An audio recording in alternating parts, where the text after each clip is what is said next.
where we left off last time, Gil had partially escorted a half-naked orc out of the Tuscan tankard, and the rest of you settled in for the night. I skipped a whole bunch of storyline in there. Settled in for the evening. I assume you tend to de-armor and get a little bit comfortable as you rest for the night. And the great thing about the Tuscan tankard is you feel safe here. Okay, the bartender's made it clear this is like a home for you guys. He loved the meal that Ravenin put together. So everything's very comforting for you. But when you get up in the morning, some of you find surprises in your shoes.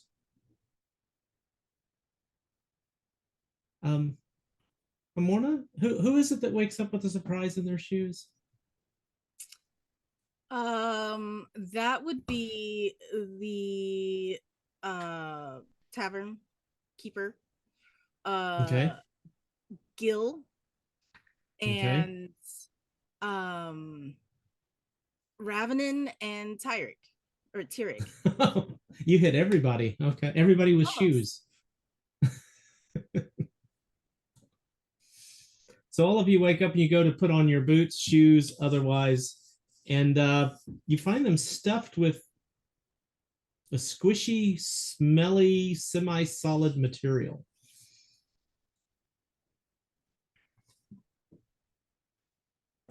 Hey, where's that cat?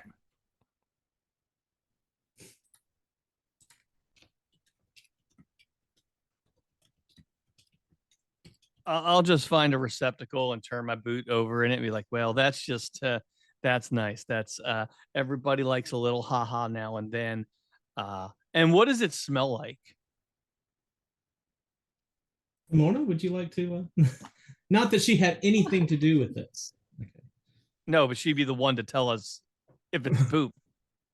She'll be the one that's getting the blame. Actually, it smells like onions.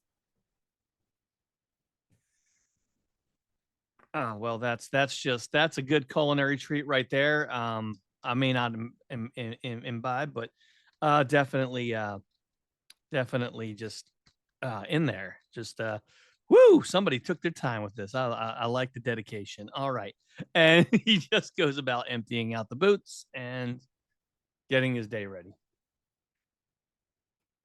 I looked at him, Lorna. Was this you?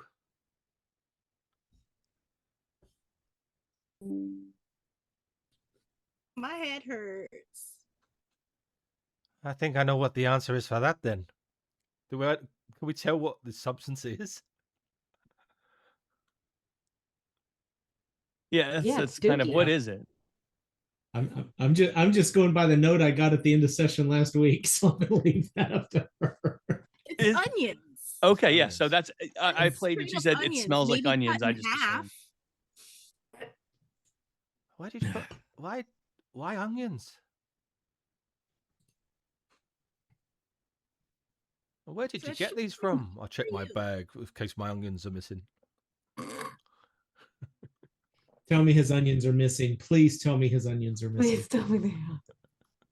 No, they were from the kitchen. Oh. Oh, that would have been funnier, but it's okay. It's okay. We'll steal his onions later. Please tell me they were very well aged onions then. They were at least cut in half. I'm surprised you got your fingers. And overnight too. No, I still have my fingers.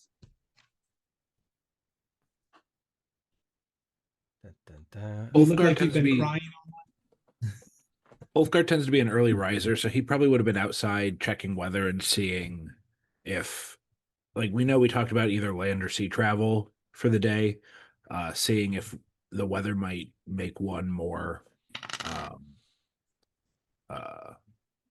preferable. It actually looks like a pretty clear day. It's fairly warm, so it's probably going to get to be quite warm as you're kind of on edge of desert land here. Heading northward, there's a good chance because you're going to be moving up the wild coast into the forested area. It might cool off a little bit, but it's going to be a bright day. and you probably will stay along the coastline for where you're going. But if you want to add, 50 to 100 miles on, you could make your way into the forest and go in the shade. I don't think Ulfgar's not opposed to it, but I don't think he's ever done any extended sea travel. Not that this would be, like navigating an ocean by any means, but he's definitely more comfortable in a forest. So he was kind of hoping that land travel was the option, but he probably resigned to the self that we'll be taking a ship. Spotted something last night when the little one changed into a frog. Or before that, actually, when she was spotted. There was I can only describe it as a familiar in the corner. I was watching our group, so we may want to leave pretty sharpish. Well, are we going to leave by boat, like was suggested, or are we going to leave walking? Well, if you can imagine the landscape here, north for us is the water, and north is where we need to go. But if we're gonna walk, you're talking about moving it all the way around the landscape, which could take months, or straight across the water, which didn't he say was a couple of days or something? A couple of days, yeah. Yeah. And the Depending gentleman, on the tides of the wind, of course. yeah. And the gentleman downstairs says he knew a captain that would do us a favor.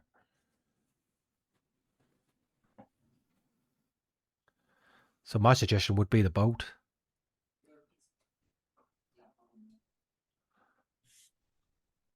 Well, I can't be Cool with the invisible boat. the whole time, so I can be an animal for a while. No, once we're on the boat, you should You be can go under fine. my hat. She's 2'2". How's she going to sit under your It'll just hat? be a really tall hat. Yeah. Look, once we're on the boat, you should be fine. You could be yourself. No one's going to mess you with you. No, that's too many people all at once. Well, we don't know who's going to be on the boat. Look, people steal wings. We won't let Well, them we'll just steal your wrap wings. you up like a burrito, and I'll just say you're a kid. With green skin and big ears. Well, I mean, if the little one doesn't want to go on the boat, I mean, I'm happy to find a bridge and just kind of meander across at a decent pace and meet you over there and not go on the boat. A bridge? We're crossing the ocean. There ain't no bridge big enough to cross this land of water. Well, if luck serves, maybe a big bird will pick me up and fly me across, where I don't have to go on a boat. You don't like water? Oh no, water I take kindly to. I like a good scrub every now and then, so I don't smell like the onions that were in my boot this morning. I do not like to be on a piece of wood drifting across water. Boats break. I drown. Well, not if you can swim. You just Well, there, dear. I like your confidence in my ability, but swimming is not something I was taught in a mountain. Aye. Like you can swim? Oh, look to Chariot. you don't know if I can or not. They Well, had a pool at school. Well, I can't swim. Can anyone else here swim? Well, you better be nice to me if you want me to save you. When have you learnt to swim? In the library. They had a pool at school. Tarek, did Duh. you bring a goat with you to the room? Yeah, goat's here. When you ask if anybody can swim, goat goes. Oh, look at there, guys. We're all in luck. Goat here can swim. Only one of us that can apparently do it. So I'm going to be sticking close by goat. So we're See, I taking the told you Goat boat? was a good boy. It sounds like that's our only option. So in the in the realm of options, I say we go with option and only number 1. Well, we need to go speak to this captain then, no? Well, Wait, no, that would be a but yes. no, seriously, if I'm going to be on the boat, I'm not going to be myself. Oh, I can be a cat or a bird, a mouse, but really mice aren't very I wouldn't be a mouse. Don't they keep cats no, on boats to get rid of the Yeah. rats? yeah. You could be a black cat. Kind of goes with my hat, and they would just assume. I mean, I could be about a black, but what if they also have black cats? How are we going to tell? How are you going to tell it's me? Oh, pick Change a your color eyes that they're to- not. Purple. Well, we could look for the one that's spending the most time with us and speaking. That's also a fair point. I'm not a genius. I never said I would be, but I think we could figure that much out. Unless there's just a plethora of little people that turn into cats on this boat, which would be an absolute delight for you, I'm sure. I could always tie a ribbon around your neck. I have plenty in my bag. I'd prefer that Okay. option. How about I be a black cat with an orange ear? Oh, cool. Okay. Totally She'll be a colorful inconspicuous. cat. I like it. Well, Let's go get Do some we- breakfast. I was gonna say You're too. Do so we want to talk cranky. to this captain before or after he leaves? Because we're gonna need to speak with him pretty soon.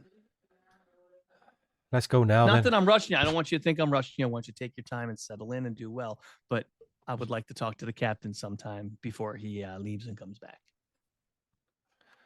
Well, I am going to turn into the black cat with an orange ear. Oh, But she's so right in front of us, you're cute. doing that.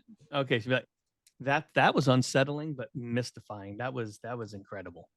I'm gonna go get some breakfast, and I'll turn around and walk. and I'll follow. While they do that, I got spells to prepare. All right. Bring me back Ulfgar, as food. you're Ulfgar, as you're standing outside, you see Grask, the sheriff, making his way around. As usual, he's got his big club on his shoulder. He looks over, sees you, gives a wave. I would nod. Morning, Sheriff. Seen any travelers around here this morning? None that have identified as such anyway. He looks at you kind of side-eye. Good. Let's keep it that way. And he continues on. And he takes a couple of steps back and places this soggy kind of mushy pouch in your hand and goes, "This is for your friend." Is that the fermented testicles? Absolutely. Lovely. I'll put I him. think he likes them even more than I do. He seemed to take to him, certainly.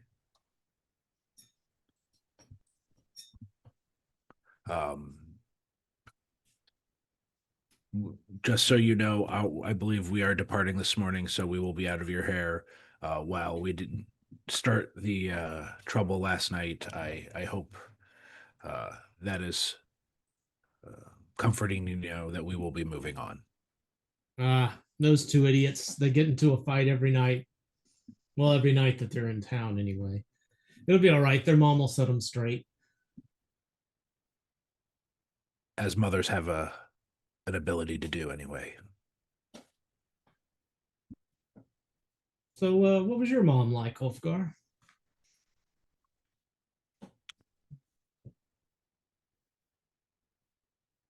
Ulfgar takes a long moment. They were very kind. My mother's. That's good. Never Didn't got to like- meet mine.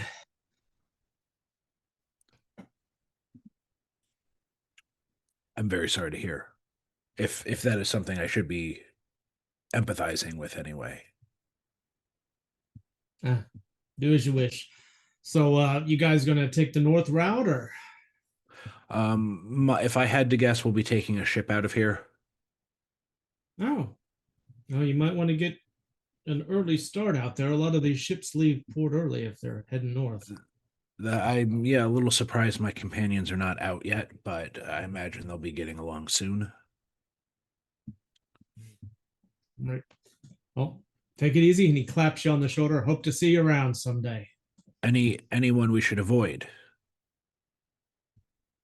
Apparently, there's this really tall guy named the Traveler, and he's got a short companion.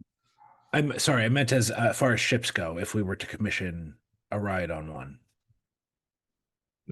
Any boat's going to take you where you want. Just keep in mind you can get the fee down a little bit if you're willing to do some of the work. Of course, I was already planning on it.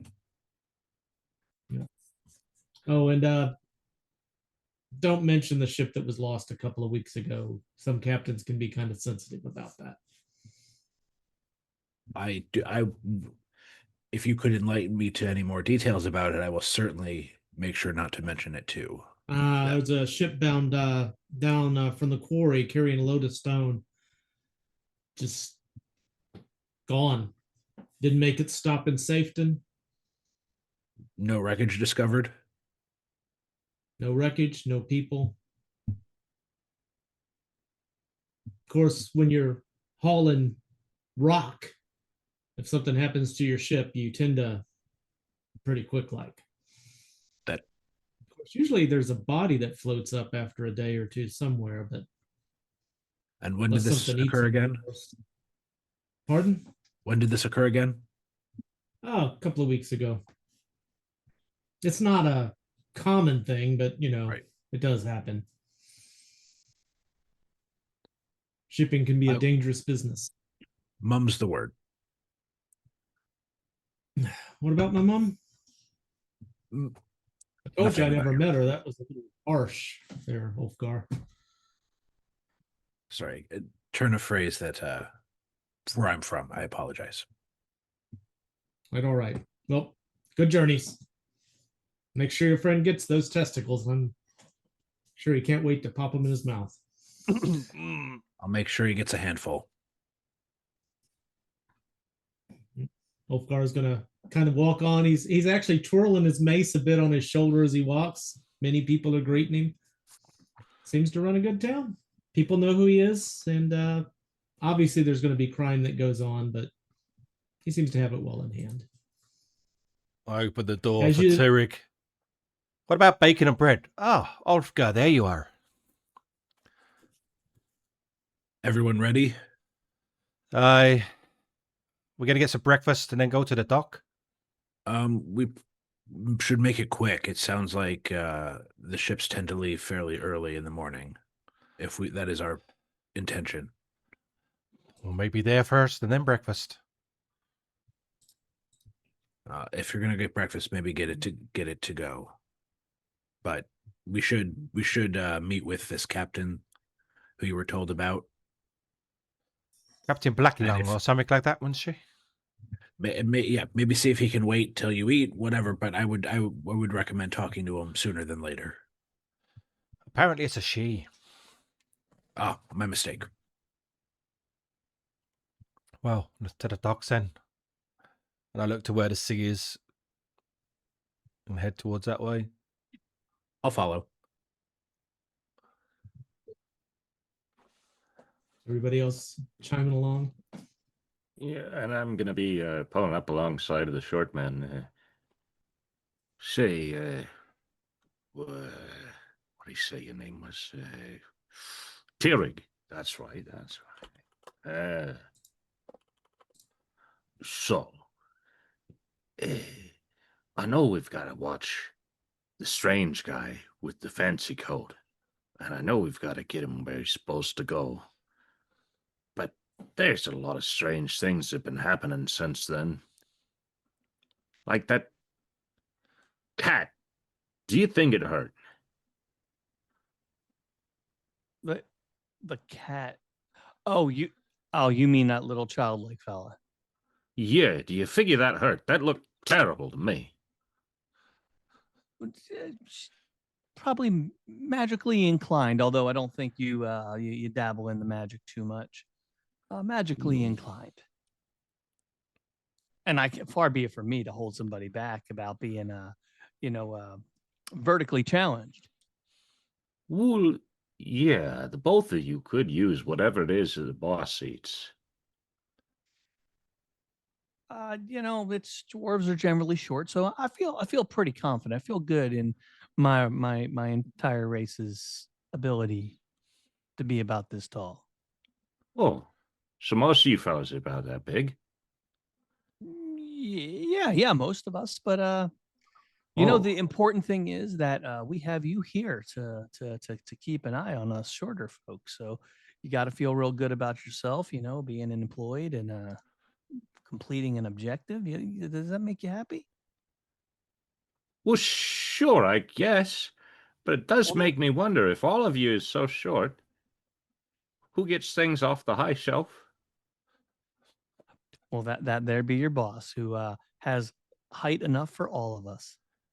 I just want to make sure that in your mind, you're valuable and that you're performing the tasks that are requested of you. Well, yeah, I'm watching the fella and I'm watching the boss. And that's good for me. I'm pretty good at it, still alive. And now we've got all of you folks, and when we travel in a group like this, it seems to work very well. But I gotta wonder, because I never traveled with a ram before. What's what's all it about? What's it mean, about? Why? Why? I'm used to having something that I ride, and fortunately, fate befell my previous partner. So my order graciously granted me Goat here to ferry me to and fro while I find a new mount. All right. That still don't explain though. You said you can't gamble. We could practice. You could. I believe in you. You're smart enough. Yeah. So it's. No, Do you really. know We could what I practice am? And it's like together. in his emblem's like on his chest. Do you happen to know what I am, or have you never encountered something like religious people, religious folk? Religious people. Is that what they call dwarfs then? Religious people? All the religious people are short. I understand. He's a cleric. What's keeping track of coins got to do with it? Well, I'm a paladin, but think of it as a fighter, but I do it for my gods. But like I do it for the boss. Well, that there isn't entirely incorrect, because you get paid in a way very loose that you would understand. So do I. But there are certain things that I have to abide by within myself to make sure that I stay honorable to them. And one of them would not be games of chance where I take coin or give coin to another person. Purchases are fine because we all need to eat, we all need to buy. It's a therapy of sorts, but the gambling's kind of out. Plus, I also have no inclination to doing that. It just doesn't appeal to me personally. But I loved your enthusiasm and excitement doing it. I loved watching you go. I'll do some gambling with you. Well, all right. But I got a question first, and I'm looking around. Where the hell's my sister? We'll take this prompt, and Yusuf's going to look out the window, Chariot, and go, I think I just saw everybody going down the street. I think they forgot about us.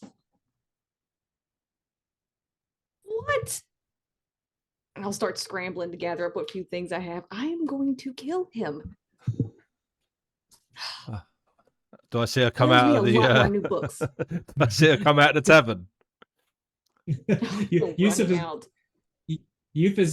is going to help you gather up your books and scrolls and things, and I need you to roll a d4. I'm going to have to do a little one.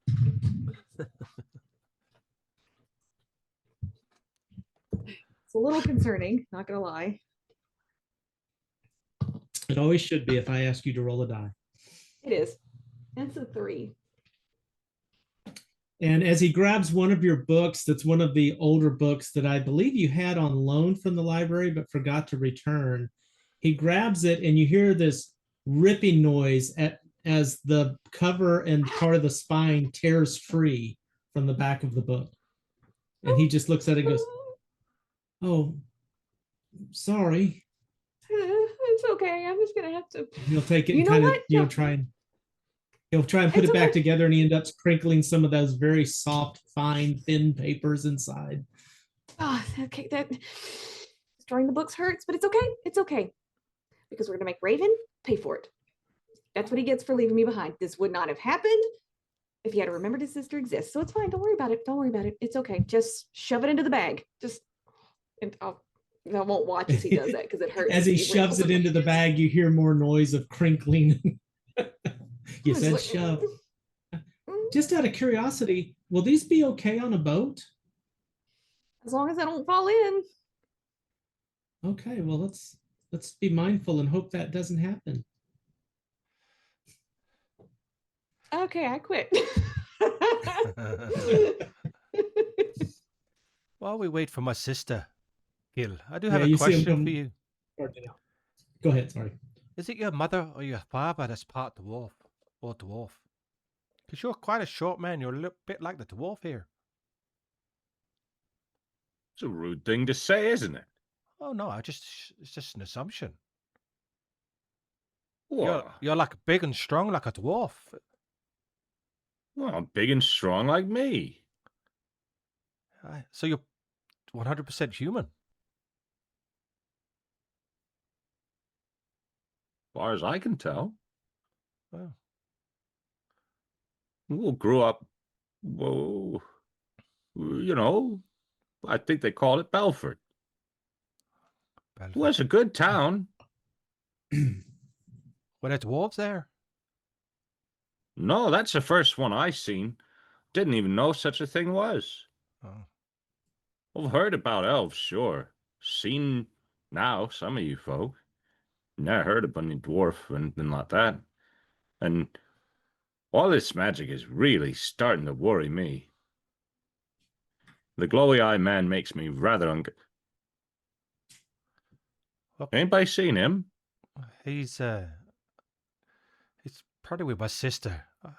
I'm going to go back and double check on her. She's probably doing her spells. Yeah, I think that's what I was supposed to be doing. What, But your then the spells? boss was going, and I figured the boss was probably right, so we should follow him. But then the boss said we should watch Yusuf. So Don't give yourself a headache. I'll go and check. I'm guessing we haven't. They make far. their you arrive as they're making their way out of the front. Chariot, what kind of look do you have on your face as you see Revenant? Incredibly grumpy. What's the matter with Less you? than thrilled. How many siblings do you have exactly? Just She's- curious. Could you see how far we walked? You left me. And you know what? And I hold up my bag and shake it. This is your fault. You get to pay for it. I look at the bag. What's wrong with the bag? I've already paid for the bag. It's what's inside the bag that you're going to pay for. A book ripped while we were in a hurry, and it was on loan for the library. Who ripped it? You did for leaving me here. You didn't even bring me any breakfast. We haven't had breakfast yet. Where are you going? I'm walking off, by the way. Hurry up, will you? Oh my God. I'll run after him and I'll pop him in the back of the head. Oh. Speaking of bags, Ulfgar takes the sack of testicles. Gil, the sheriff, wanted to send his regards and had a gift for you before our departure. And he knew how much you liked them.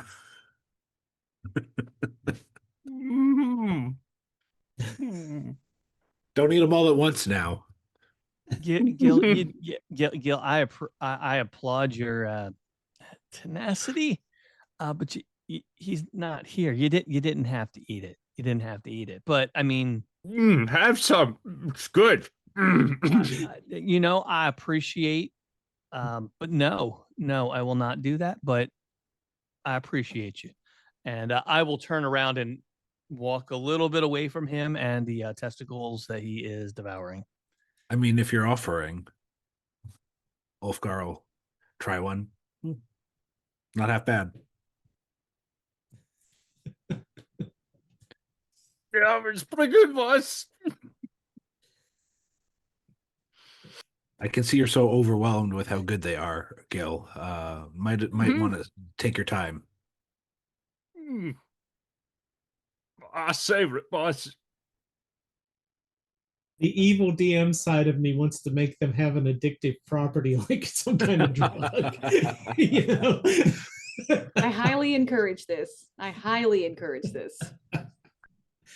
Oh. Roll for full At least give addiction. them a little, like, benefit. If they're going to be addictive, at least give them a little bit of a boost.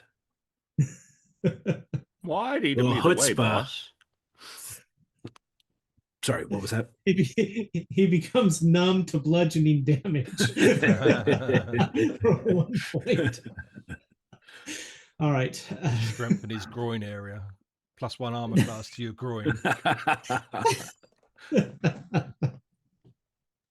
All right. As you approach the docks, you see there are 4 or 5 ships here. One of them begins to make way just as you arrive.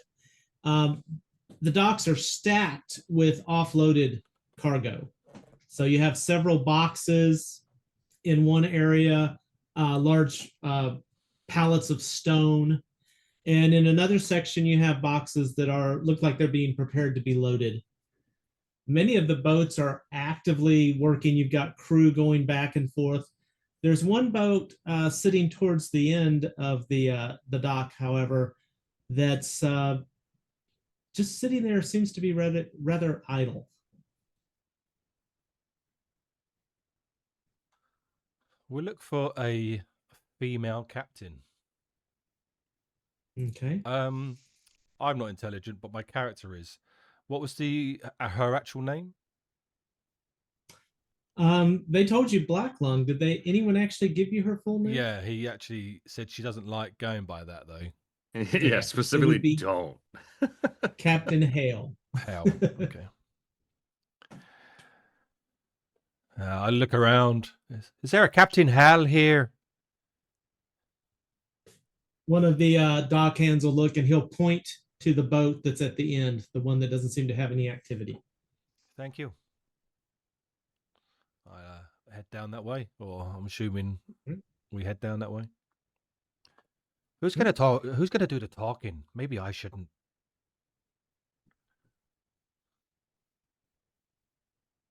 I'm gonna headbutt Tirig. Oh well, it looks like I've been nominated. By who? And I assume, the cat nominated me at this moment in time. Do you know how freaky that sounds? That's Look, I don't make the rules. I don't make the rules. If No, you want go me to for it. lie to you, I could try, but like it's literally just the cat nudging my leg. Maybe she just wants a scritch, but go ahead. Go and talk to the lass. I lay my ears back flat. I'll give her a scritch. I'll She approach. attacked me. I'll kick her in the water. No, not really. You approach the last ship in line, and before you rest this wholly unremarkable ship. It's a squat coastal sloop, obviously built for bad weather. The hull is stained dark from tars and salts. It's patched in places where what looks like old temporary repairs have become permanent features. And she's riding a bit low in the water, even at rest, no cargo on the deck, just like a tired beast that never quits carrying weight, you know? The bow is designed so that it looks like it cuts the waves more with a blunt confidence than any sort of grace. The foredeck's cluttered with some coiled rope, a few spare blocks.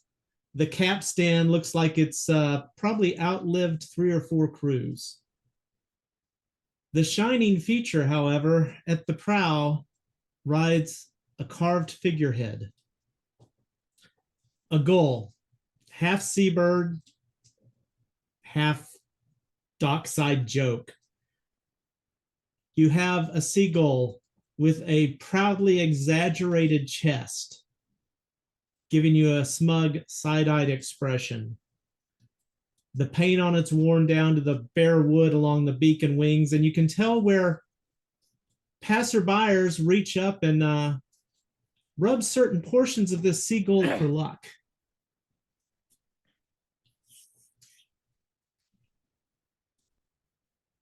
Welcome to the Buxom Gull. What was the name of that ship again? The Buxom Gull.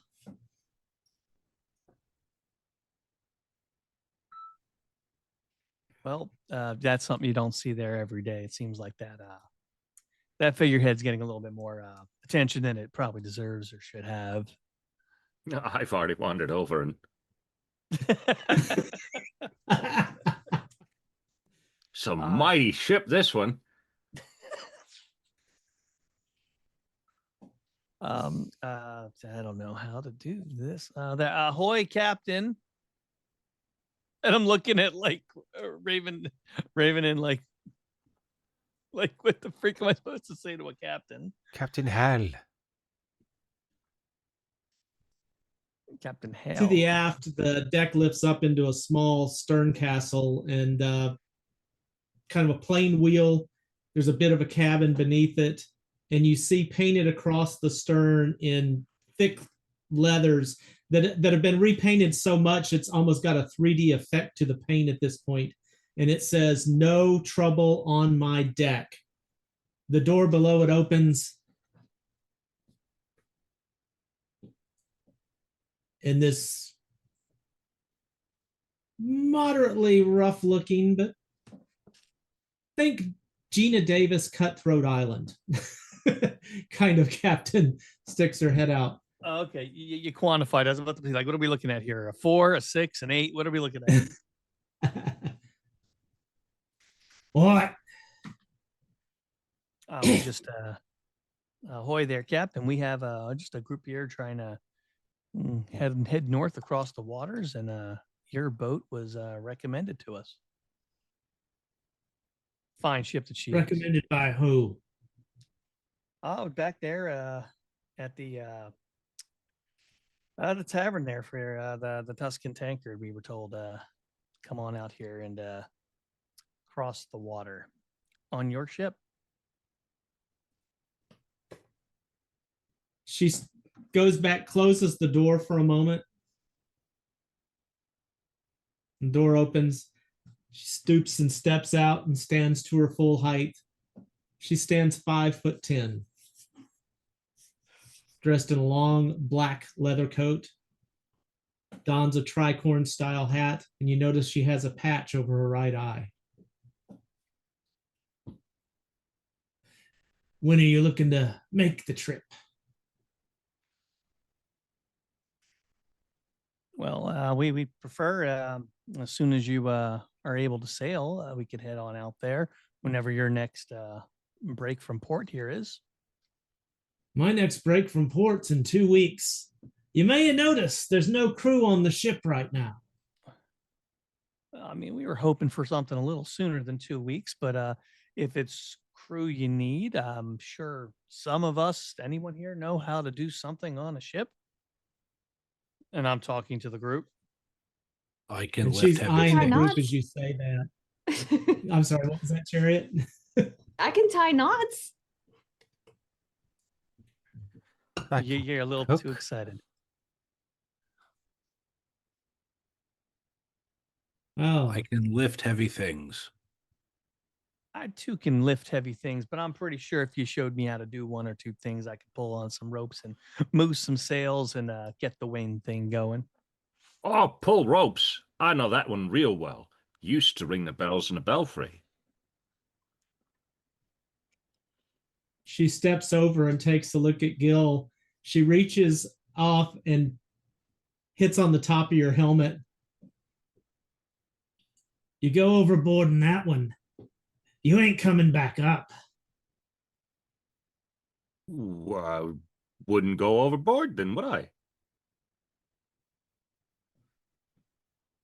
Well, that's a sound It's your plan own right there. life. Well, look, I don't have anything planned for 2 weeks. I have got no cargo north and it costs money. Now, I can always pick up a shipment back, but somebody's got to find something to cover my cost going north. What is the cost? Yeah, what prices Well- are you looking at? I guess you've almost handled the crew cost. But I normally carry at least 100 gold pieces in cargo north.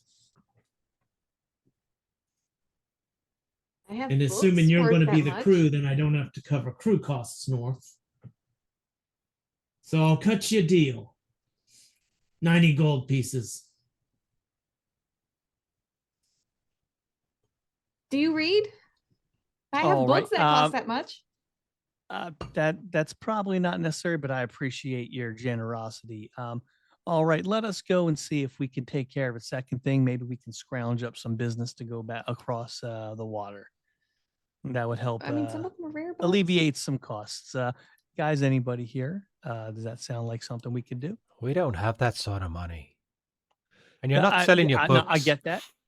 I get that. I like where your head is. But that's why I'm saying if we could look and see if there's any kind of work that needs to be moved across, then that would alleviate the price, kind of bump it down a little bit or drop it down. Or look, there's a good word there. I ain't got it, but you know what I mean.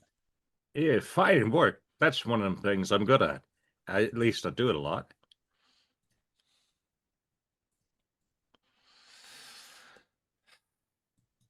We shouldn't be here too long.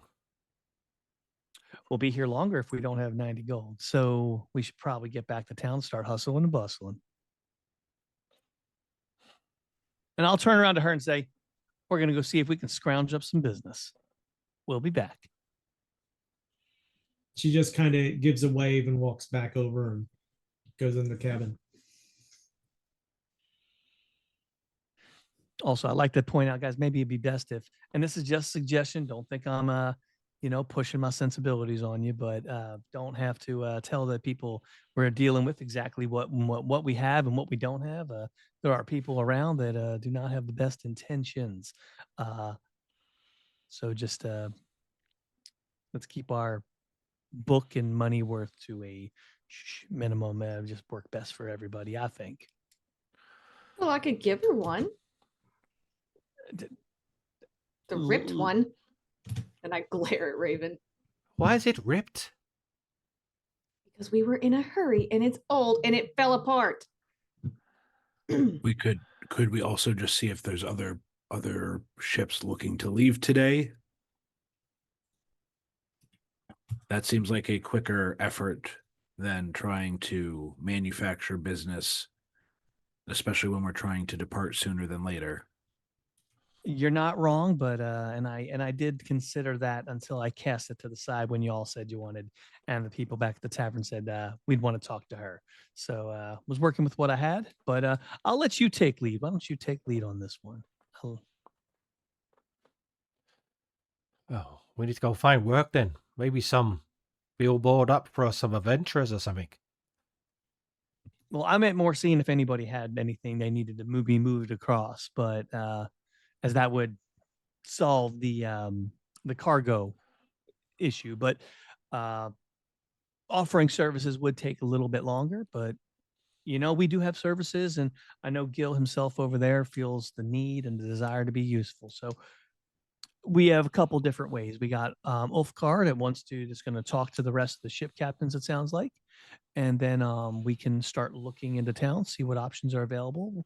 We can meet back at the Tuscan Tankard, probably give it about an hour, maybe 2. And we could come up with a better plan with all the available information. Does that sound like that appeals to everybody's sensibilities? It's fine with me. I'm gonna get some breakfast. All right. And I'll I'm start not falling walking for away that from the again. dock. I'm following Raven. I'm not falling for that again. breakfast. Well, boss, what next then? Ulfgar plans on going to see, like, we don't need to full RP it if we don't want to, but I don't know if there's a role I can make. I want to see if there's another captain that's leaving today that's willing to take us on for like helping crew. Like what kind of function I could find Okay. for our efforts. As you can tell, lots of the boats have a lot of activity going on, loading and unloading. And as you approach several of the different captains, they take a look over you, and a lot of the dock hands, when they get a look at you, they definitely get a wary eye. You hear several of them humming that tune about the traveler, and most of the captains look at you and they're like, "We don't need any new deckhands. You might go talk to old Black Lung. I think she's got some time free. I'm headed, southward." General, that's So the you get a general lot of consensus kind of among the captains. yeah, they don't seem a lot of interest in carrying people.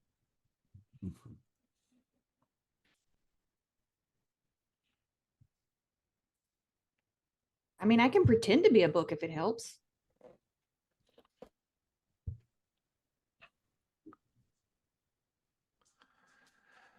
I'm going to go back to Captain Hale. Okay.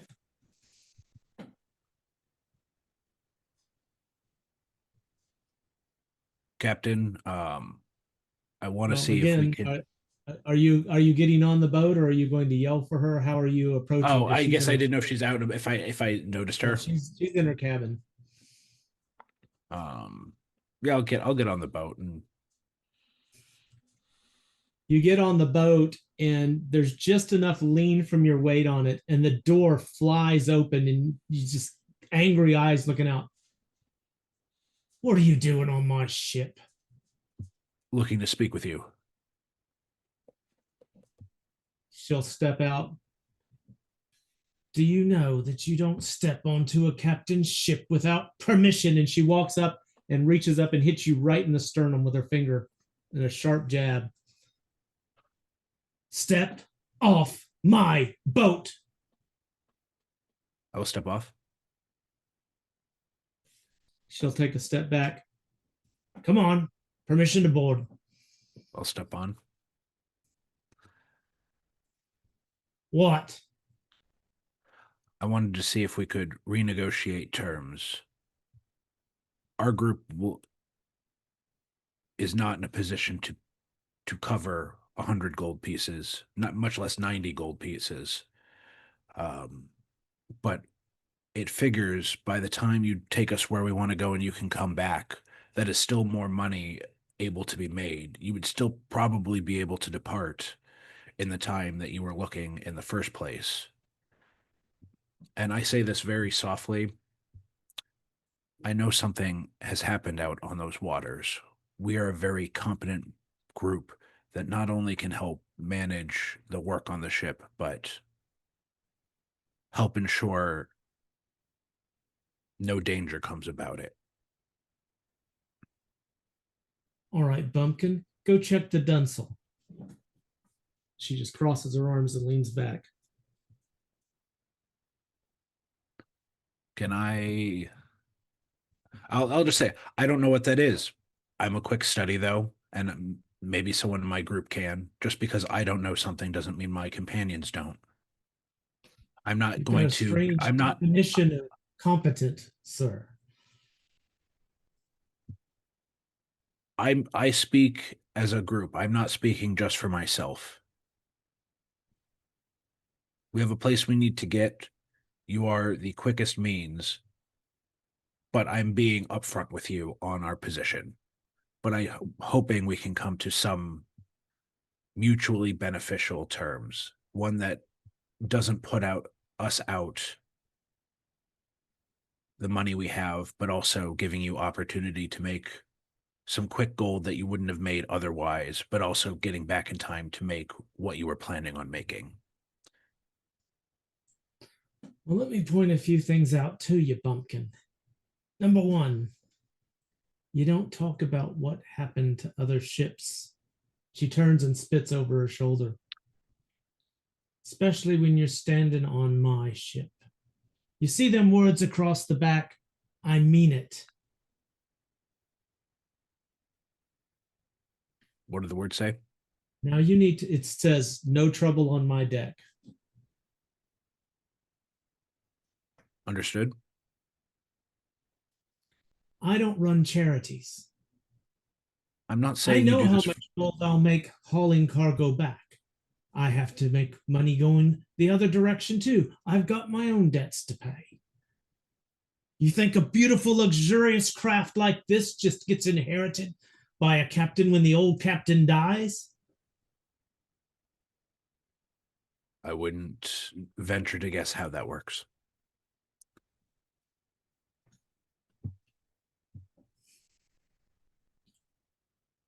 What's so all fired important that you've got to make it? Where are you headed?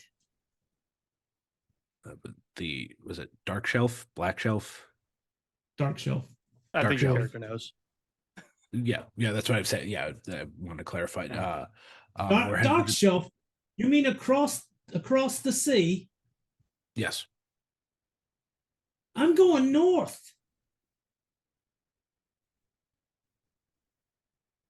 Isn't that north?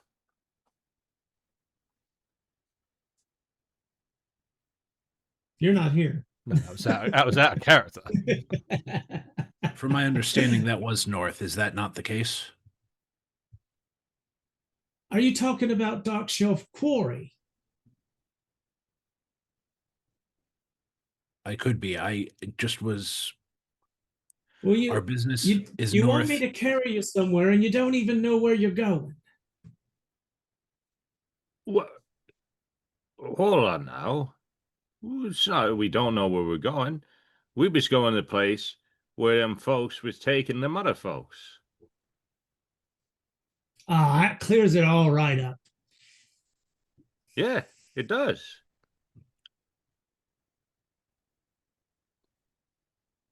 You remember, don't you, boss? We picked the fella out of the hole, and they said they was going to the one place, and he said he had to go there also. Strange that they'd be going to the same place anyhow. Picked somebody out of a hole. Yeah, he was Yes. a strange fella. He had glowy eyes and all. Said some things to me. Said I was going to stand around and I was going to walk, but I ought to do that.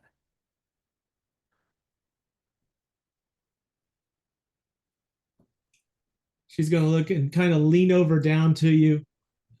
What's your name, young man? Ooh, call me Gil. What tin had some do. Gil, do me a favor. Would you go over there and tell the capstan that it needs to entertain you for a few minutes and have it describe to you how the ship works? Well, I didn't know it was much for talking, but all right.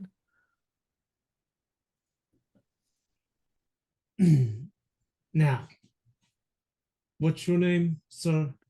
Ulfgar. Ulfgar. Ulfgar, I'm not opposed to carrying you, but my crew takes a break.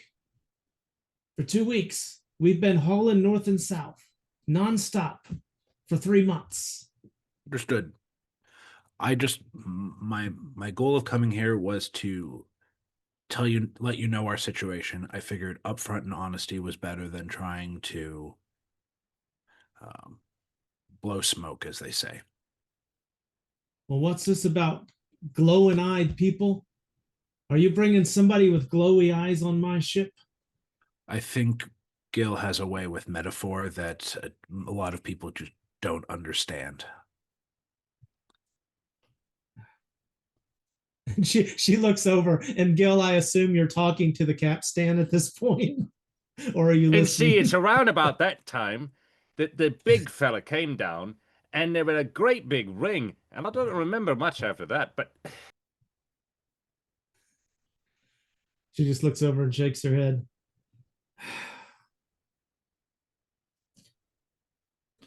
Why do you need to go to the quarry?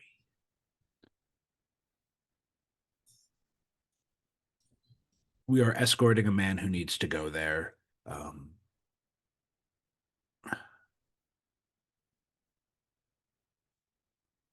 I wish I could tell you more. I wish I understood more, but my companions and I were brought together under strange circumstances and have to bring this man there.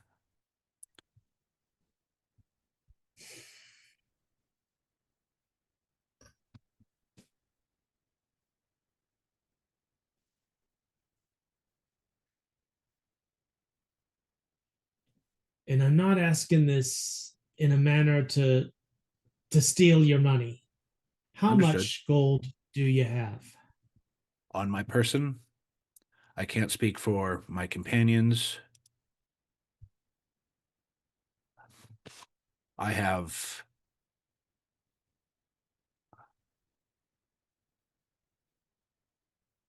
40 gold pieces.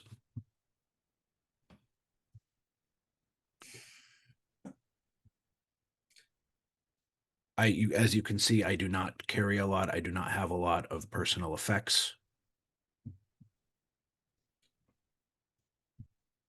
You Most come of my back. gold I use to help others.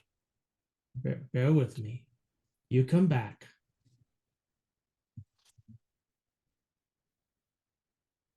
Two firkins of beer. One butt of wine.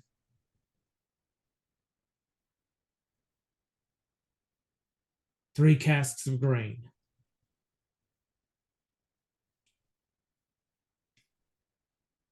And 2 bottles of rum. Okay. We'll haul that north to Safeton. I'll split the proceeds with you, so make sure you get a good price. And your people are the crew. You do Understood. the work. Yes. I'm the of course. captain. Of Be course. clear on this. She Yes, spits in Captain. her hands and puts it forward to you. Partner. He would repeats the gesture. All right. Like I said, I We don't think leave we in need, 1 hour. I don't think we need to go through the pomp and circumstance of buying all this stuff, but I will meet up with the group, tell them what we need to acquire. Okay. Do me a favor. We're going to do a little bit of a contested roll here to determine how much you end up paying for these supplies. Yeah. So roll me a d20. Just a single D20 roll. Yeah. 10. It ends up costing you 20 gold pieces to get all this material together. Okay.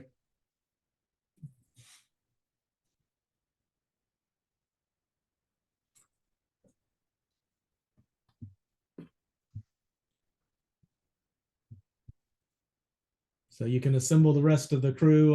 They were going back for breakfast, so I assume they ended up with the Tuscan tankard. I think I'd have Gil and I get the stuff and then say, go in, ready to depart. We've the captain was very, very. What would you say? He goes on. Well, I understand the crow's nest, sure, but the yards on him, he didn't make much sense of that. the good news is we have commission on a ship. We'll be the crew as we agreed upon. There is cargo to take. I think that's that. But finish your breakfast. We depart in an hour. Probably a little less at this point. Have you found us? Have you? Is that what you're saying? Captain Hale has agreed to take us aboard. Ah, nice. Oh, that is nice. You obviously possess an advanced intellect and and charisma in dealing with these people. I think I kind of bumbled into it, but you can't disvalue the effectiveness of pity. Nor can I disvalue the thought that you sound a lot like a lawyer to me, but I like that about you. I'll get my stuff ready to go, and I'll get Goat and then start getting everything together. I Above need to table. do one thing first. I'm going to look for a place where I can buy a map. Okay. Well, being that this is a shipping community, that wouldn't be too hard to find. What map are you looking for? Detailed one if I can. I'm guessing it might cost a bit. Covering what area? Where we're heading to. So obviously, out of character, looking at the map, Dark Shelf is like far northeast from where Highport, where we are. So if we're going to Safeton, so obviously we've got a long walk from there, yeah. Well, she's going to carry you on from Safeton. That's where you're stopping to sell off. Oh, the materials. okay. That's how she's justifying the cost of this trip. Oh, right, okay. Yeah, I'm just looking for a map generally of like the coast towns and stuff like that, and if I can. So basically the wild coast. Yeah. Up towards Dark Shelf. Okay. Yeah. If you want just a basic scratch silver piece, if you want one that's got some details, a little bit more, let's make it 2 silver pieces. If you want one that's got some details and some notes, like little notes about the different cities and information about the territory along there, that's going to take you up to 4 silver pieces. I'll buy that and a case for it. Okay. And I look for someone that can repair a book quickly. Oh, there's several people willing to repair your book quickly. Where I'm buying the map from, do they do book repairs and stuff? Well, he looks at it, he says, well, I can. Do you have the book with you first? Did you slip it away from Chariot? Yeah, Chariot's with me, so. Okay. I just shoved the bag at him. As you can see, she's not very happy. And he looks at the thing. He goes, well, we can stitch it back on, but I don't think this library is going to be very happy with it. I mean, it'll be a better stitch job than your friend's jacket there, pointing to Yusuf and his coat. But can it be done quick? We need to leave. Well, you get, fast, cheap, or good. Pick any 2.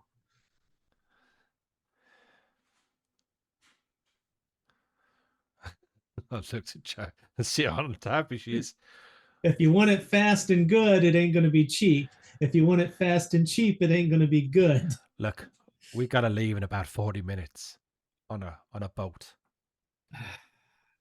I guess fast it is. At least it won't get lost. 5 coppers, and he just starts buck stitching this thing with this huge awl and needle. Can you make it better than that? I'll pay you good money if you make it the best job you can in that quick. All right. He's going to work on it.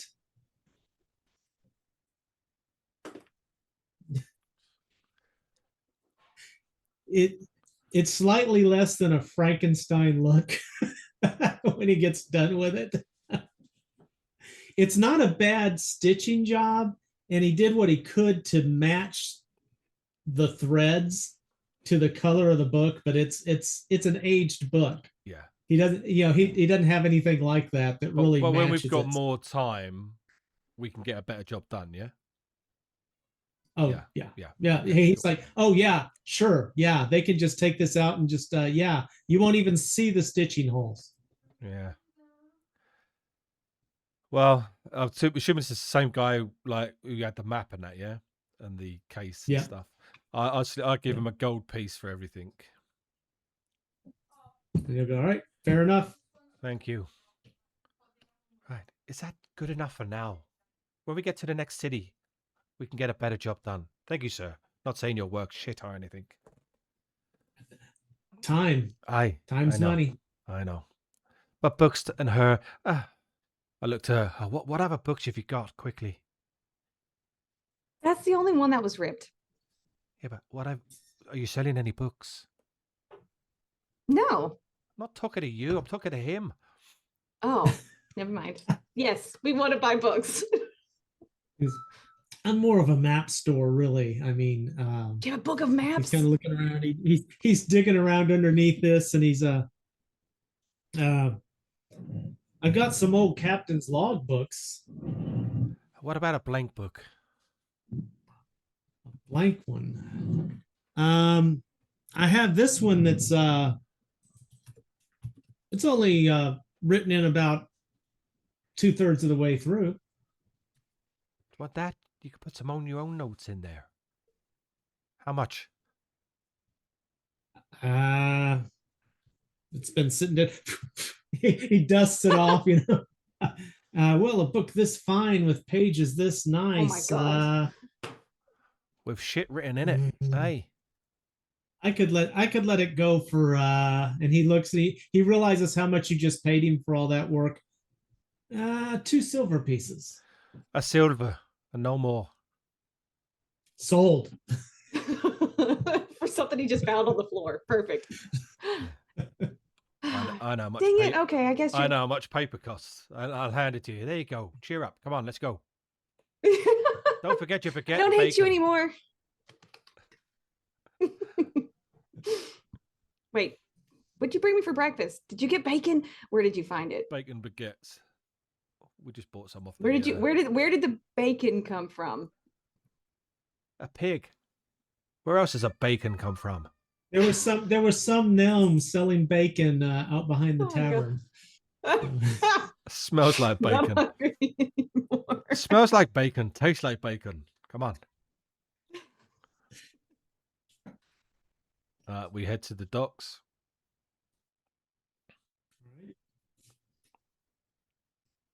You make it back, load the material on board. Captain looks over, gives a short briefing to everyone about the basics, you know, because she realizes none of you have any concept whatsoever of how to operate on a boat. I'm still a cat, and I'm going to sit on top of one of the barrels.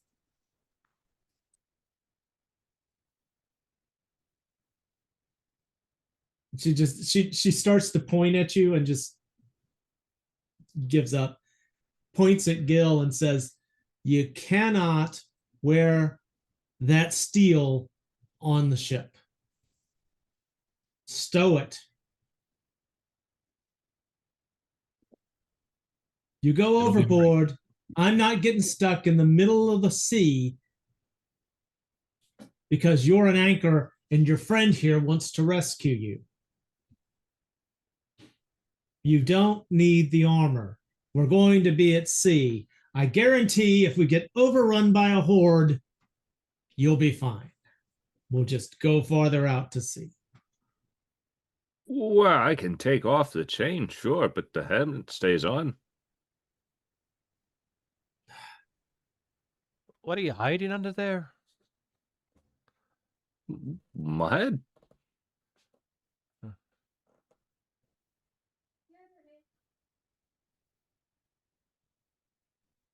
Very well. I'm happy to take off my armor. You can stow it below deck. Which one's my room? Well, I hit down down below. When you get down below, you see that it's an open bay and there are hooks on the walls where they would hang their hammocks. Can Ulfgar even fit in the ship doors, or does he have to stay it'll on be deck? a little tight. It'll be a Ulfgar little will tight. stay on top of on the top deck.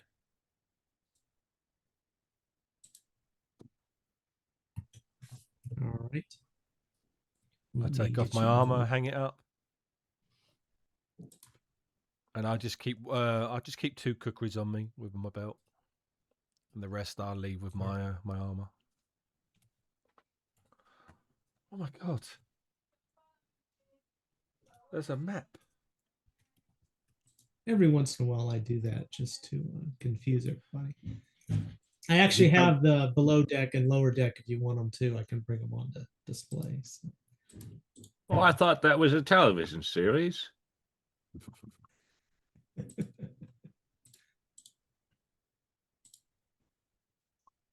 There we go.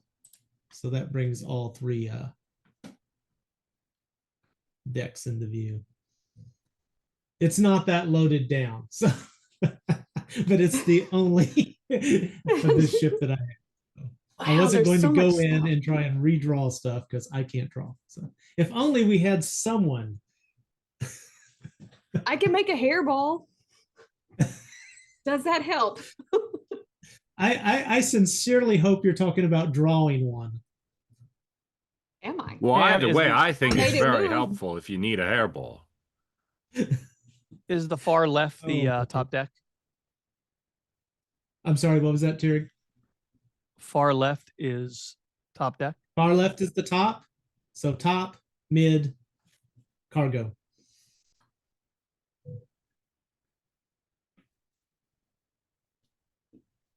I go and sit down on the. I find somewhere to sit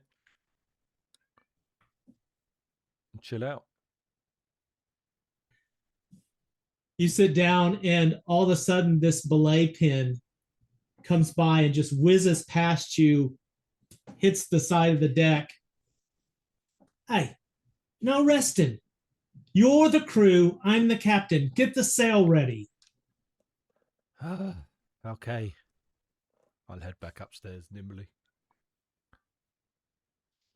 I'll just How many follow 'cause I'm just masts? following Raven. Single mast. That would be the very large circle in the center of the top deck. All right, I'll be on this side, working the rigs. Oh, Gotcha. never mind. That's goat. Let me move goat Is- away. Let me. Is there a crow's nest? Coat is actually an expert shipsman. We didn't know, Not- but Goat knows how to not throw not down on on this a boat. ship, Ulfgar. Okay. Not that Ulfgard be up there, but he was just curious if we needed someone Yeah. up there. So she gives directions, and she has a hat. She keeps a stack of belay pins next to her. So anytime you're doing something she doesn't like, she just hurls one in your direction. She doesn't hit you with it, except maybe Gil. She may bounce one off his helmet now and then, but she doesn't hit you with them, but she hits near. And you can tell that if she wanted to, she could. She could just flat out peg you with these things. No pegging. And the neat allowed. thing about it is, with the shape of the deck, every time it hits a wave and goes up, it rolls her pins back to her and she puts them back in the box. Gil, you should maybe offer her some of your snacks. She might warm up to you at that point. oh, you're right, boss. I almost forgot about him. Captain, you should try some.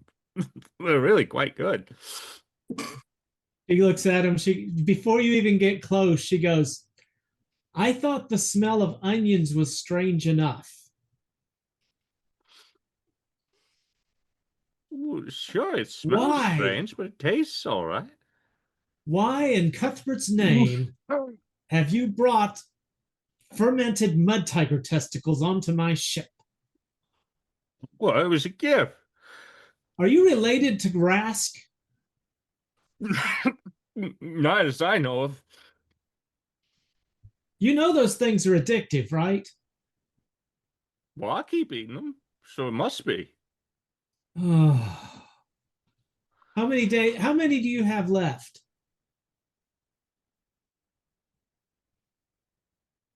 Looks like 2 of the extras and 3 of the old regulars. You need to pace yourself out, or you're not going to feel good in a couple of days when you run out. We'll just get more. It's like with work or with beer. When you run out, you find more. Considering you couldn't pay to run my ship north, are you sure you can afford them? Well, that's where you find work. Or do you plan to harvest them yourself? Just take ravens. Where would you harvest them? I don't think they grow them in fields. Back to work. Get up front and watch out for low-flying seagulls that might hit the ship. Oh, yeah, I bet they get drawn in by the figurehead, don't they?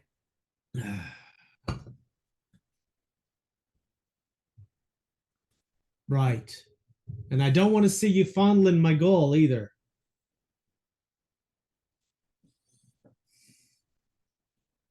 Wasn't going to until he thought of it.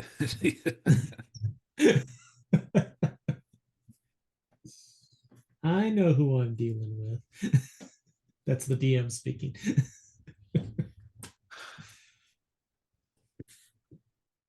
All right, so you get to learn a little bit of the trade craft of being on a ship. Waters are fairly smooth. The wind is moderately strong. She teaches you how to tack a little bit, and she stays firmly at the wheel the entire time. One thing you could say, she may not want to get up and do any of the work, but she definitely pays attention to what's going on her deck. She runs her ship. She knows what's going on.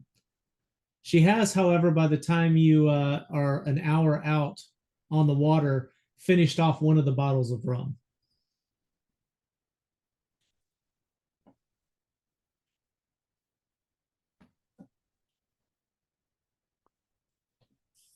Several And I imagine hours still go going by. strong. Several hours go by. You begin to smell Safeton before you see it. It's this strong odor of tar, ships, salty fish that have been brought in, deep salted. So you get that fish smell of aging fish, and then the salt along with it.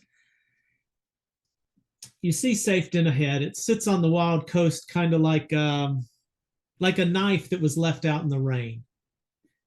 It's not gleaming. It's not a proud place, but it's sharp enough to cut you if you forget what it is.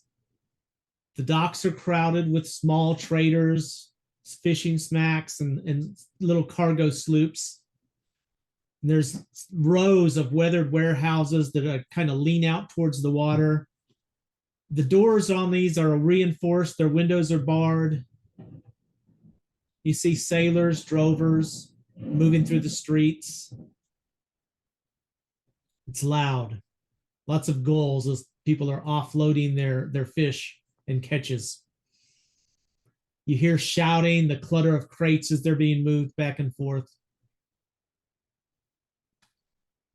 And as you pull in closer, the captain starts giving more specific orders, very, very specifically about how much line to pull, how much slack to do, where to put the sails, as she guides you in through these crowded ships, and you end up threading your way through. And I'm going to need each of you acting as crew members to please give me a dexterity check. And we will see how, as a crew, you work together, and if you damage any ships on the way in. Ooh.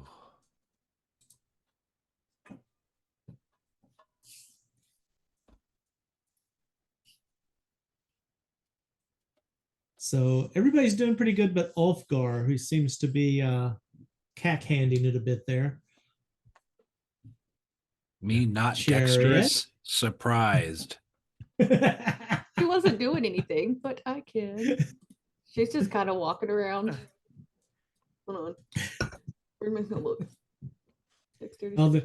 You have a couple of close calls as Ulfgar kind of lets a little bit too much slack on the line, and you head over towards the ship, and Goat is going to... Actually, I'm going to change that because Chariot had such a good roll. Chariot comes by, and just as you're putting too much slack in the line, Chariot, you're looking at a book, and you run into the line, and you kind of lean on it and get tied up and put pressure on it. It puts just enough pull on the sail that shifts the boat. You kind of crank to the side a bit and just barely miss. You're welcome. Meanwhile, of You're course, welcome. you have no idea what's going on. You're just trying to Nope. get up from the deck. Somebody untie me. So you pull in and get moored up.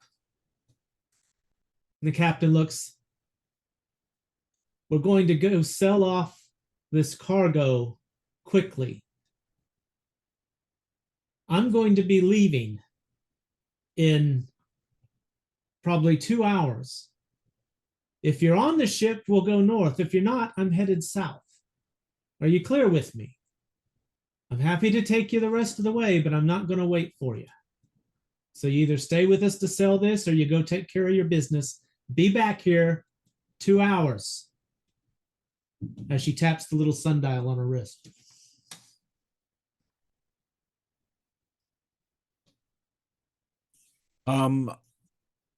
Ulfgar, I think, is going to stay on the ship, help with if there's anything that needs preparing. He doesn't maybe want to know if there's been word of the traveler going around. So I think while he can't really lay low, he knows walking about among more people might give the group undue attention. Okay. Chariot's You gonna stay definitely on the ship. hear She's not helping. who is going to go with the captain then to work on that, because she's not going to carry this cargo herself. She's not going to offload it herself. Well, I'm gonna Ulfgar go will with help the get it captain. off the ship. I like moving things. We'll find it calming. All right. Yeah, Terry can actually lift things. He's successful at that, so he'll do it as well. Okay. Yeah, I can go with. All right. Kat, are you staying on the ship or going with? I am staying on the ship, probably with Goat and Chariot. Unless Goat's being Ulfgar. used to help. Oh, is All Ulfgar right. not going with us? He Ulfgar's said he not. was staying on the ship. Oh, okay. He would help unload stuff off the ship, but he's staying. He doesn't want to draw undue attention as if traveler news has reached this place. No, very intelligent. Well, you definitely can hear some lesser bards, not as good as Everard Strings back from the other place, but definitely the music's made its way north. You hear variations on the same tune. At this point, however, it's apparent that the traveler actually killed 3 guards. And after treating the bodies poorly, threw them haphazardly into a pit and poured down pine tar and caught them in fire. And now there's a pit burning in the middle of the desert with flames coming out and the smell of dead men. How tall And is he now?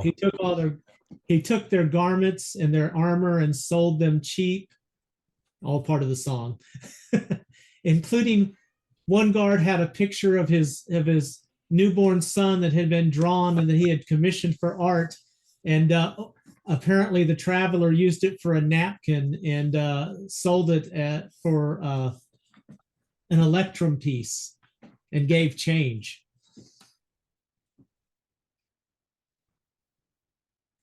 The rest of you travel out and look for places to sell the cask. And who's going to speak? Because the captain doesn't do negotiations for selling materials. Not me. She actually points out a couple of warehouses to you and says, get a good price. What's a good price? Yeah, I'd More say than what right we there. paid for it. What we pay for it? I'm afraid you'd have to ask your tall friend, Ulfgar. Gil was there. Just He would have. Gil was there. He would have known. Oh, Gil was there. He would have known what it Gil may cost. not have No, known. He has a very Gil low was there. intelligence. That Got 5 doesn't mean he knows. intelligence. Yeah, I you don't don't playing remember up the that. intelligence card. Oh, that's fair. That's fair. Well, What did he pay for it, Gil? Coins. We paid coins. How many? Can you count them on one hand or two hands? Well, I think it was more than a handful, but somewhat less than a pouch. And how much would be in a pouch? Well, as many as it could hold, I suppose. That's good to know. It is. It No, is. no, you have to. We can listen, test listen. it later if you like. No, what we need to do is you gotta, hey, Gil, if this was your pouch, if you had to guess, how many coins would be in that pouch? That size, that much jingle, something tells me you have an idea. Last time I seen a pouch like that, got to have been, well, maybe 35 or more pieces in there, except they were silver. Then ones he took out, they were gold. So, well, I think it'd been 20 or more, maybe, at least more than twice my hands. So I like what you said. 35 sounds good. But see that's good information. We can work with that. I think you see, I knew if I talked to you about your pouch, you would absolutely know about your coin. I appreciate you. Maybe if we shot for a little higher than somewhere between 35 and 45, we hit above that range. That would be a good idea. Well, yeah, but I don't think we're supposed to hit people when we negotiate. I haven't always found that to be true, but in this circumstance, I think you're correct. Yeah. Well, we can figure it out. Between the three of us, we're pretty clever. Well, I wouldn't want to mislead anybody. It's not a thing I would do very often. Well, mislead them. No, we Raven just and- tell them we're here to make a profit, right? Raven, you how are you with a little bit of subterfuge, manipulation, and guile in matters of negotiating sales? Look, I'm going to be honest. I find people just really don't like me. I don't know why. And I don't care. Probably because you insult them. I like you just fine.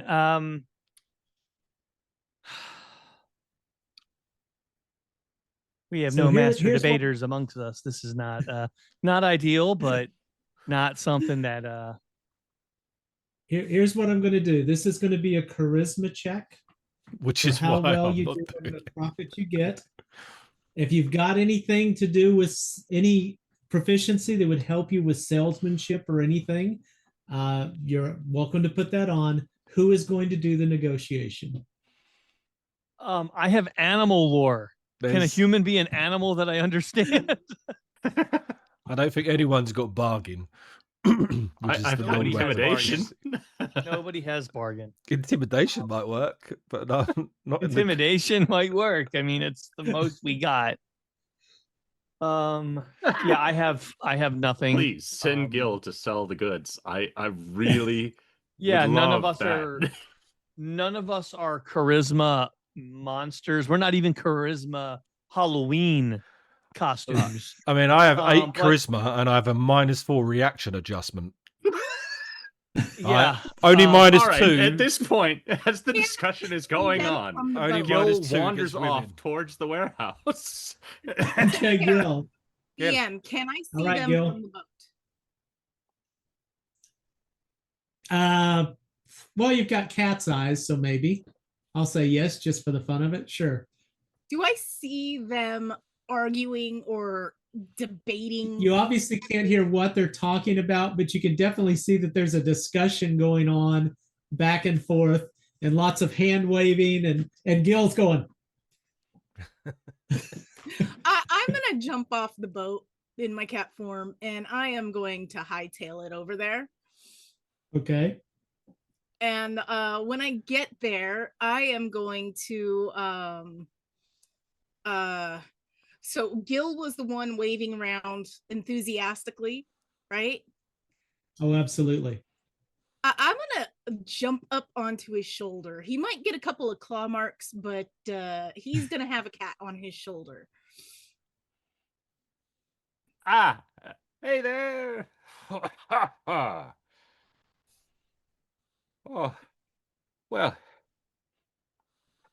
Oh, you folks, you're buying things, aren't you? You're the kind that do. Well, I could tell by the way you're standing in front of the place where they take in the goods. We do. What have you got to sell there? Well, things I'm from the going ship, of to- course. I'm going to nuzzle his head like a cat would want scritches, but I am going to speak to him very quietly. We've grain and beverages. You can't speak in cat form. We've Oh, can I grain. speak? Ooh. Can I speak in this form? Nope. No? Damn it. Not in polymorphed. Never mind. Meow. Yeah, Never we've got mind. barrels I'm that come from a boat. But I like this. She says this in meow meow Yeah, meow meow meow. Gil, what do you hear? I hear a cat making a lot of noise. Oh, We've barrels that come from a boat. Let's open them up and have a look. I'll Yeah, I'll we pull could out a do that. cookery and have a look. Oh, it's grain. We got grain Aye, we've grain. and some other stuff. Great. And now that you've opened it and it's lost its seal, it's not worth as much because we have to sell it quicker. Oh. Well, Rubbish. still we've grain. the other barrels, do they have anything written on the sides or top?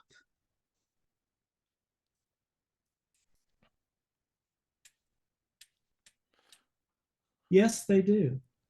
I am going to leap off of his shoulder, and he is going to get a couple of scritches on that too.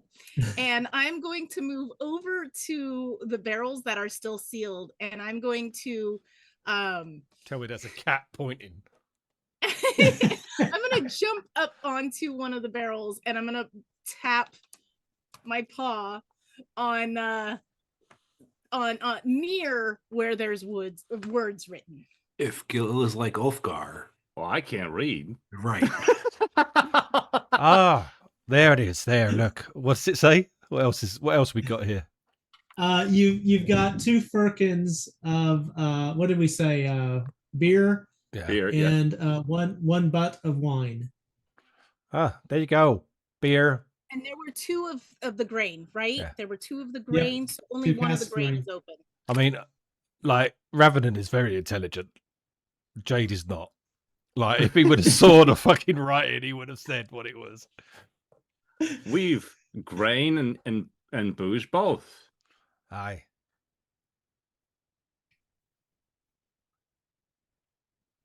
What's your price? All right. Who's rolling for it? Not me.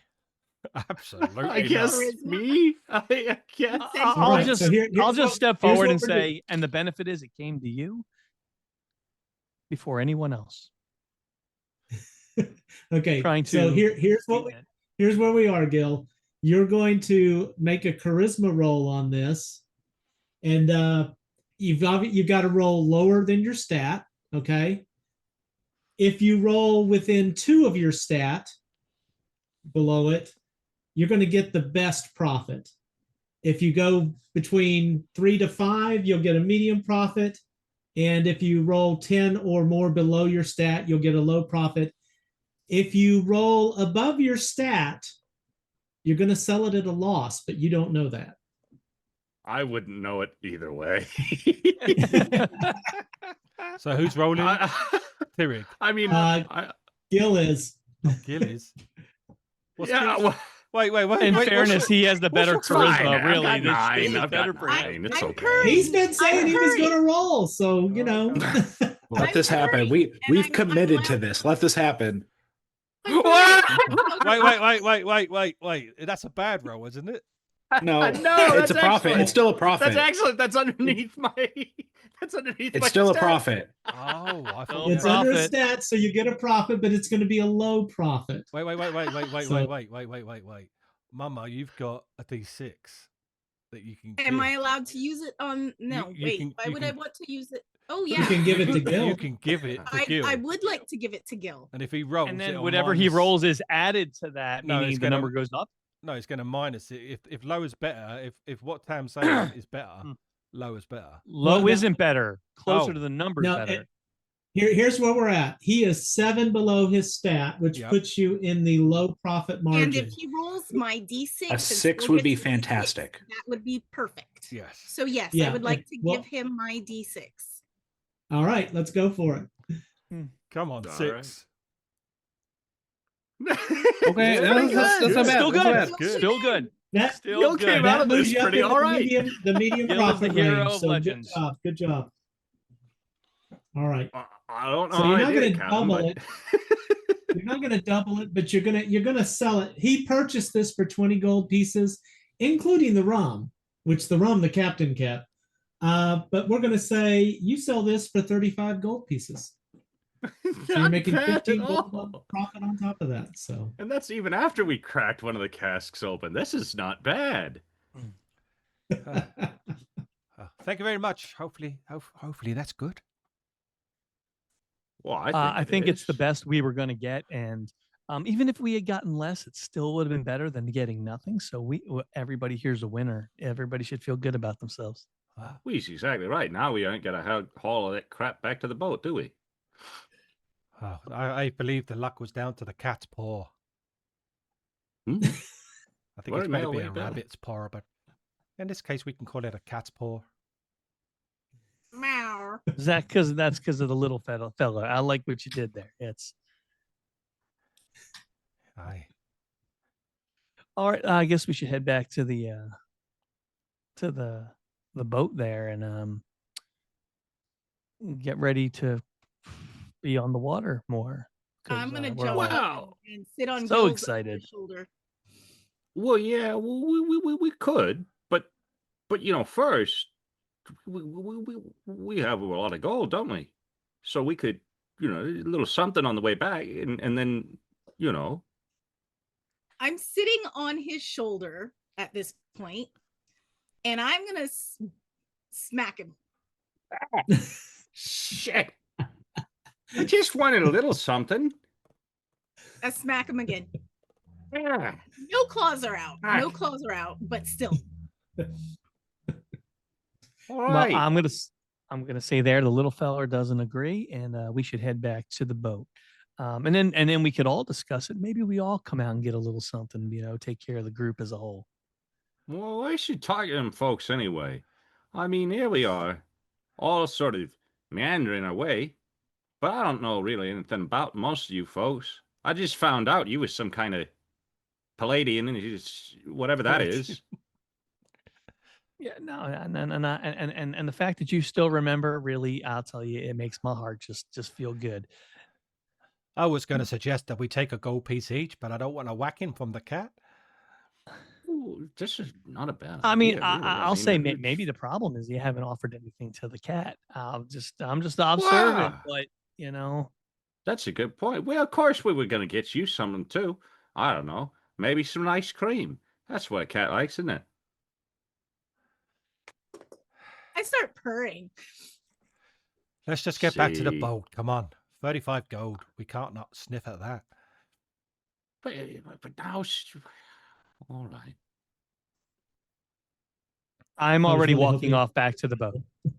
I'm already ahead of you, heading back to the boat.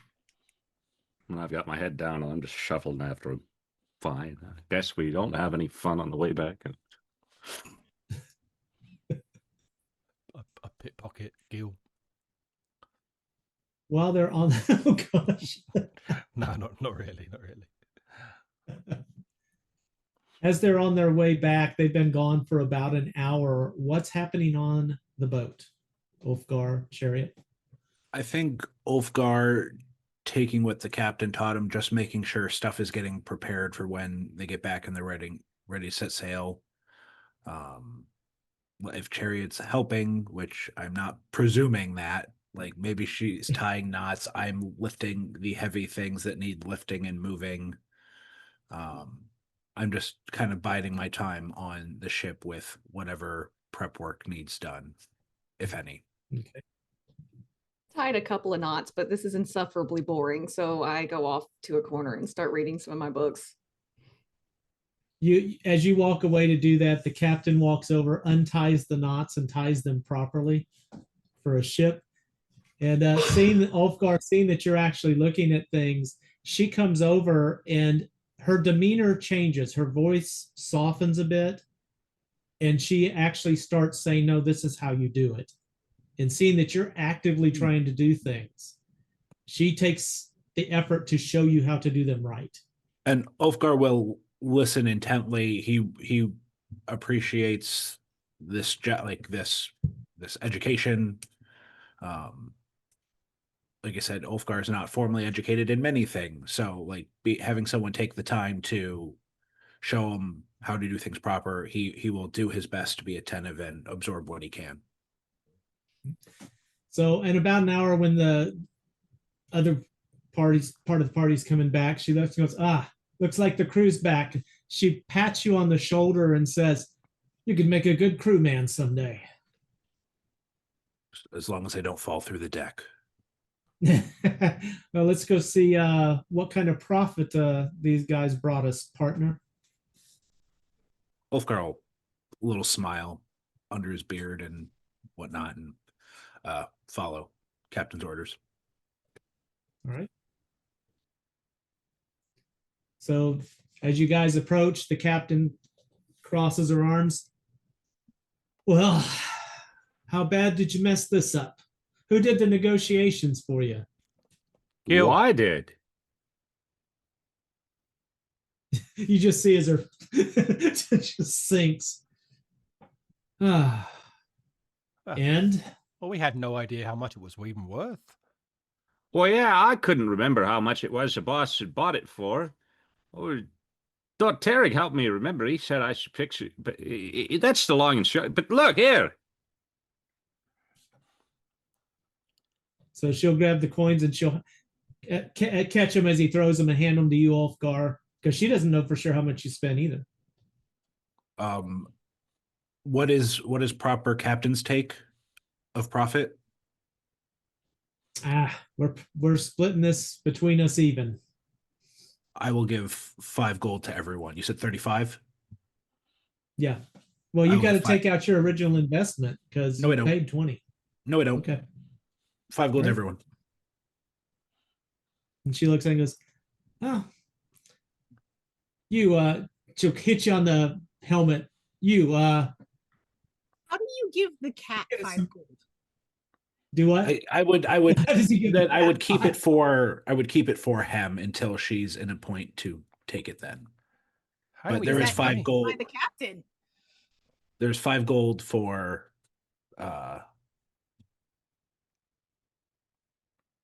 Hemorna. I would just go around and be like, yeah, and I would shake each of your hands and give you each one of the golds and be like, here you go. Yep, no, it was a good effort all around. Good effort.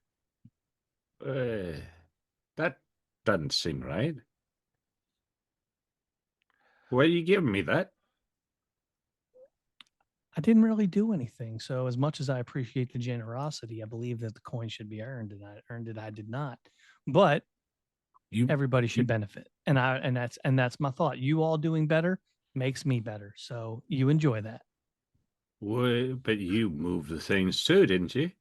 And beyond that, well, I have a year round, so. Well, turns out my company is free. Always will be. I just stood there and looked pretty. But you did move the barrels, so. If you were standing You there earned looking it pretty, you too. failed. I earned 5 gold. Tierig's business is his own. If this is what he wants to do, I would just appreciate the gesture. So And I Tyrig's moved back handed over out- to the rigging So Tyrig handed out a gold piece to everyone. of my 5. Oh. So you each have an extra gold. Oh, thank you there. For the cat, he would just tuck it under the what's it called? The ribbon or whatever it was that Chariot kind of tied around her neck. The captain kind of looks side eye at that. It's for good luck. He learned it in I learned it in school, and then I taught him. We really should have done it to Goat too. And I'm standing by the rigging, looking out, ready to start working. She's going to tap Gil on the helmet and go, I want you to go into the Twisted Kilt. It's just up the road there. And she's going to drop 4 gold pieces in your hand. And I want you to bring back a case of Captain Fuel, Steel Side Rum.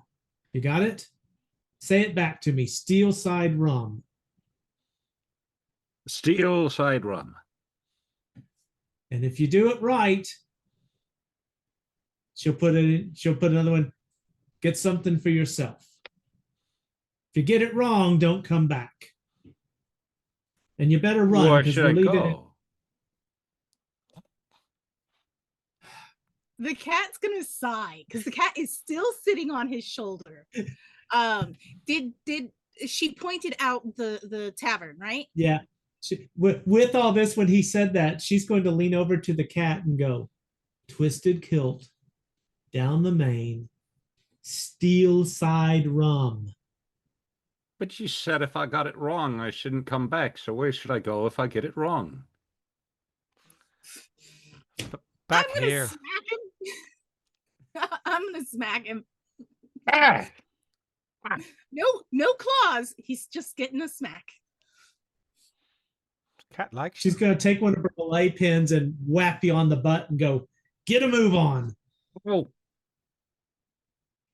I'm gonna jump down from his shoulder. I think the gold coin drops out of the ribbon and onto the deck, and then I'm gonna lead Gil over to where we need to be going.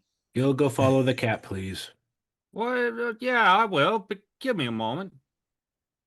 Then I kind of slink over to where Turig is, and very clumsily, because he doesn't know how to pickpocket or do anything like that, he's going to try to put the coin back in his coin purse. He's seen people try to sneak things off. I'll say my coin purse is under my tunic, under my surcoat. So Even better. Yeah, Please tell us how from this behind works. trying to lift up the flap of the shirt. it basically him looks like you're noticing. trying to give me a hand, Joe. Love it. Let's go. Yeah, more or less.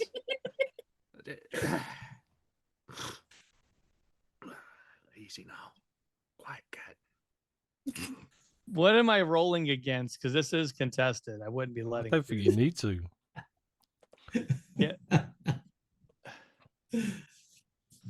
Well, what's the target he's got to hit? What What's does he he? gotta roll? What's your dex? My dex is No. a. What's Gil's dex? It 16. depends on if you want to roll or if you want to RP this. I mean, I that's think we the could key. just here. RP this unless I was gonna- unless you as I really feel, I like was it. gonna We all Hold on. know what is Uh, going to happen. Yeah, as I was saying, just be like, yeah, no, He's Gil, literally got 0 skill in this. yeah, I have a 16 dex as well. So I was gonna say, I don't know what you're trying to do, Gil, but I like that you're trying things. I always applaud you stepping outside the box, but I would love to know what you're doing and why you're so close to, my Oh. tunic. Sorry, I thought that was gonna be a bit harder to tell. But take this. No, It's like I appreciate you Drax, doing. If I stand perfectly still, I I'm invisible. yeah, basically that's him. I appreciate what you're trying to do, but I want to see it. Get something nice for yourself. Get yourself something that's going to make you smile for just a little bit. We're about to go. Yeah, on except long. you can't even gamble, so I think you need it more than I do. You need something to make you happy. Never see you smile much. Talking to the goat, you're pretty happy then. Talking with the folks, you're happy enough then. But elsewise, I don't know. It's like you get a cloud hanging over you. Guess maybe it has something to do with the fact you said you're gonna look for something else. But I don't know. Well, when I find what I'm looking for, you're going to see a smile on my face. I guarantee you that. Until such time, you're going to have to smile for me, friend. You understand? Well, no, because you could do it also. So you should take this, and if you don't like it, well, I could show you where to put it. You want to see me smile? Put it back in your coin purse. Oh, I see. When we get back, I'll show you where it needs to be. And then I leave. Characters, you gonna try to stick this thing up my ass? Because it's worse than I'm reaching around the front of the tunic.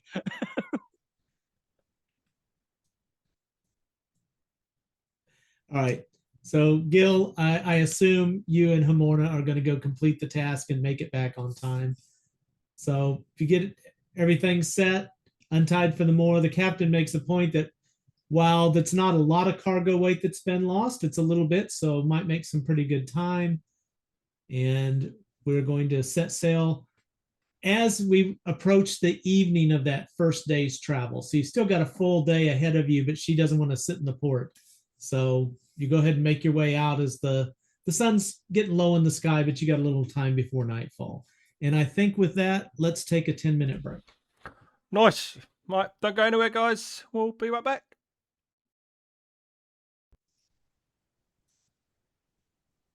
All right, welcome back. Our crew of the Buxom Gull has just set out to sea again as it's getting to be evening time. Good winds, low seas, just a fairly smooth ride as you're going along. The sun goes down. It's getting to be mealtime. Revenant, there's going to be some materials on there to prepare a meal. Not really great stuff, but probably some old salted meat, maybe some fish. You might be able to find some eggs that are still good that have been sitting there from the crew. Maybe some grains, things like that, if you want to work on a meal. Yeah, I'll just throw something together and we can actually eat something, obviously vegetarian as well. I also, vegetarian, so I can eat eggs and cheese. Yeah. And if you need any supplies for that, let me know. And You've still got some of that mushroom stuff for you as well. I'll gladly eat that in cat form.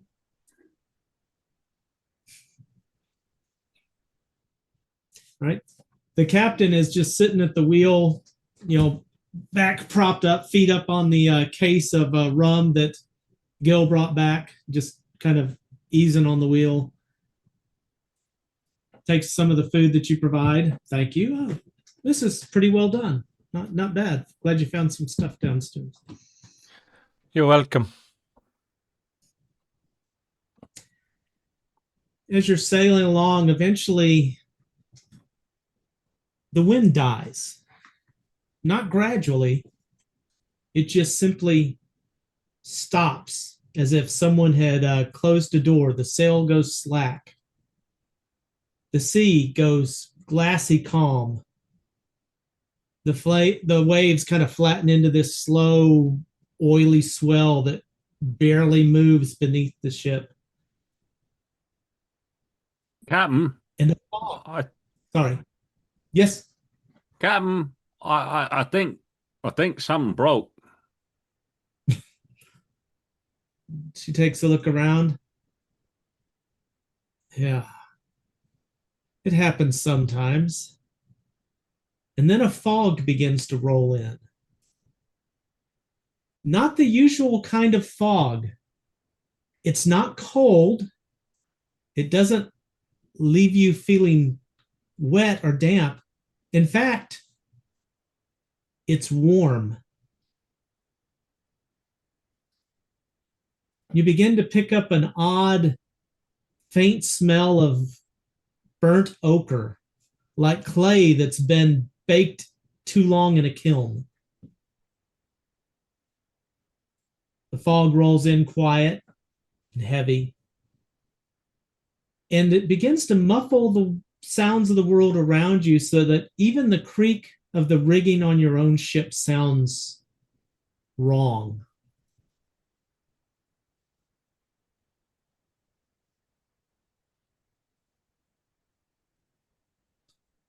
A fine grit brought in by the fog begins to settle on the deck and on your lips, and it seeps into the seams of the planks.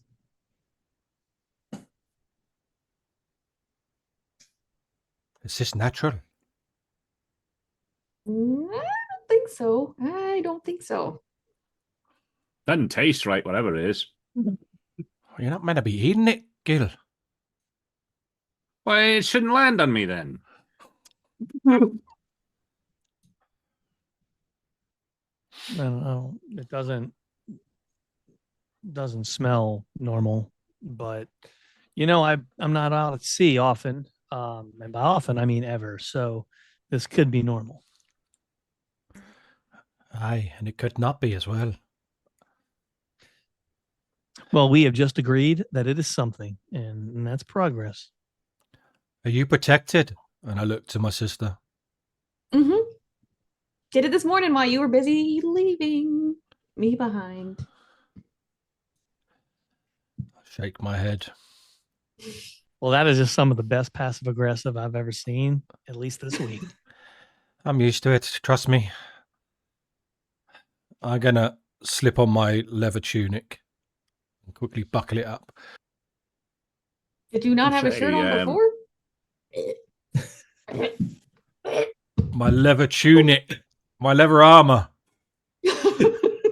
Say, boss, you ever seen anything like this? You said you was looking for a storm. This seemed to be one. Is this anything familiar from what I've been tracking? This is very unusual to you. You've never been in a fog. You've been in smoke that smelled like something burning, but not a fog. I've really spent little time out on ships and at sea, so no, I've not. Why do you think it tastes so bad? I couldn't say. I'll get my map out and see if there's any sort of like volcanoes along the coast or anything.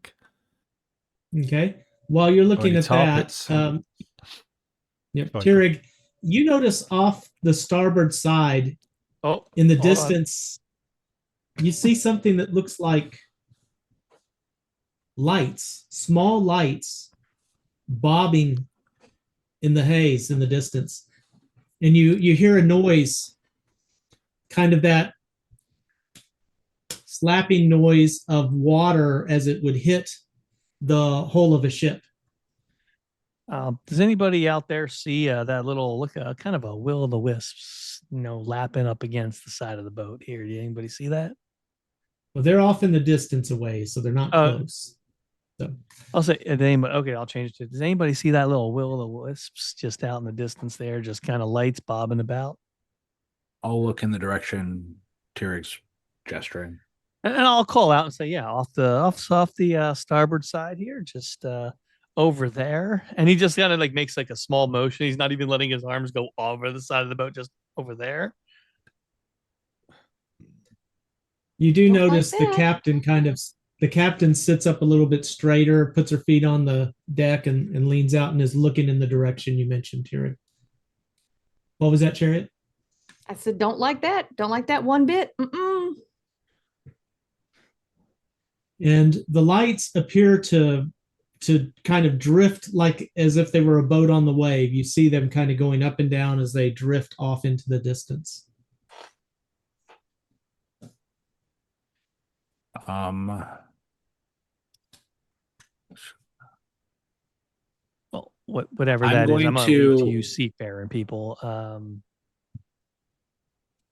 I'm going to cast with my one Firbolg, or my one of my illusion cantrips, colored lights, and try and put one out in that distance to see if the other lights follow it or move away from the ship.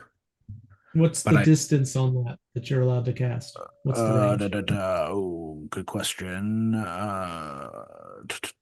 10. Oh, only 10 feet. Okay, so definitely not far enough out there. And you do get a kind of a reference. You don't know how large the lights are you're seeing in the distance, but you get an idea that they're just kind of drifting out there. They seem to be they get a little farther, a little closer as they're drifting past you. So it's kind of hard to tell, but it would appear if it was a ship, it would probably be maybe 100 yards off to the starboard. The captain lashes the wheel and steps down to the rail where you're at, Tirig, and just kind of leans on it, looking out at the lights. I'm going to keep an eye out, like from the opposite side of the ship, to make sure we're not being ambushed. Okay. In reference to you're looking at the map, no, there's nothing like this that you see, any kind of volcano or anything, especially out in the sea where you would be at this point. You're not deep into the water. You know, you're not super. Is there a far sea from shore. monster on my map? We're above it. There's always a sea monster on the map. I mean, come on. Yeah, I'm just going to make sure we're not being ambushed while everyone's looking one side.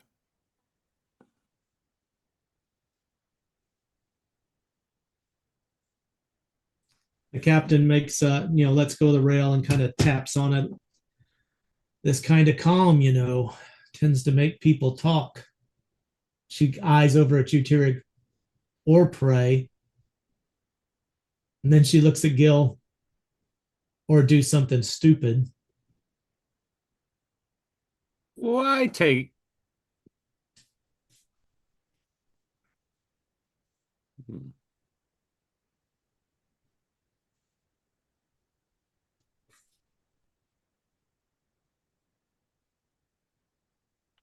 She walks over, grabs her rum and comes back to the rail, pops the cap and takes a drink on it, offers it over to Tirig.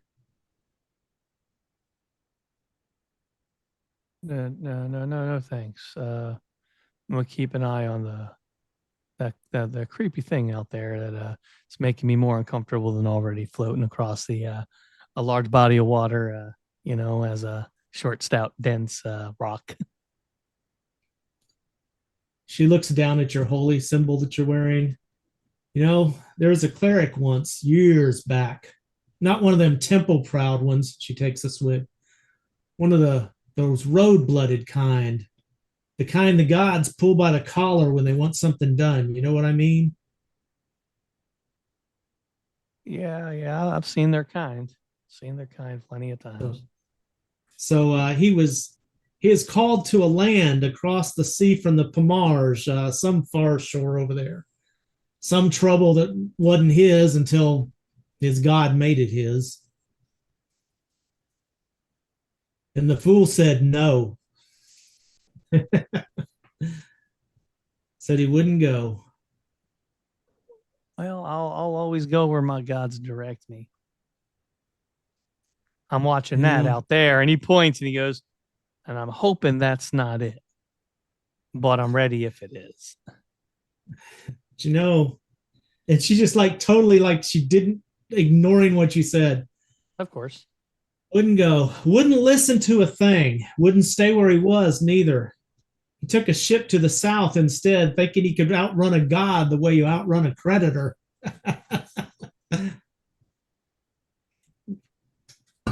That ship never made it 2 days. Well, there, Captain. What do you think our chances are on this boat then? Think we got 2 days? She smiles and looks over at you. This big old thing came up from under them. Not some fish, not a shark, not something that's supposed to be in the sea. A leviathan, old, big enough. And she makes a big swoop and, rum goes flying everywhere. Big enough the ocean looked like it opened its mouth. Swallowed the whole damn vessel. Mast, hull, screaming crew, gone. Well, that is an interesting tale, but it leads me back to the fact that I noticed you didn't answer my question of, do you think we have 2 days? And now he's just looking around a little bit more at the water.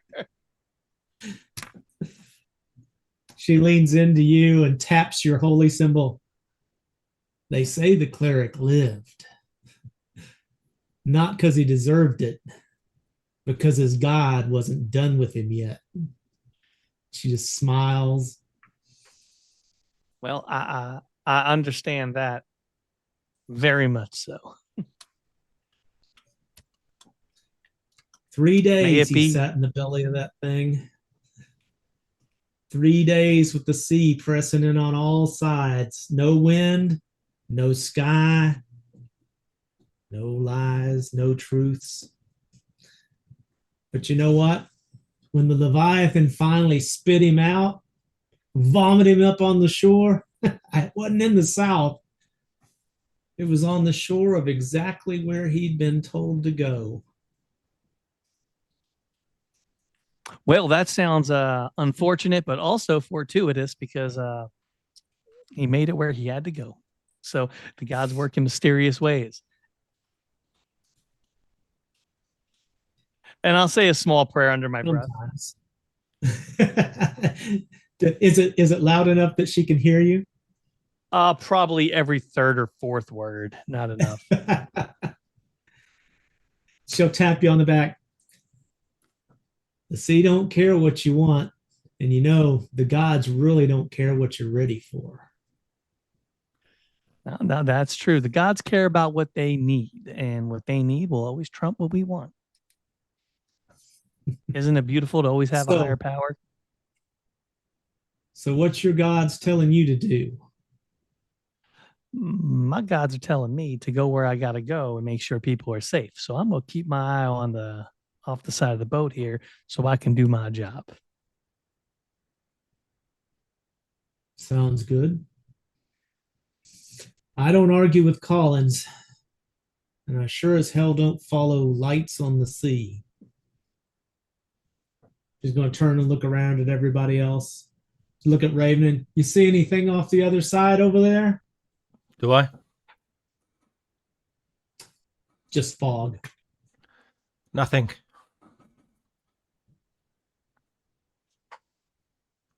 I'm She's still looking going for to that. slowly make her way back up and sit back in her chair. Never chase the lights on the sea at night, especially in the fog. She pulls her hat down and just leans back to relax. Keep a watch out. Take turns if one of you sleeps.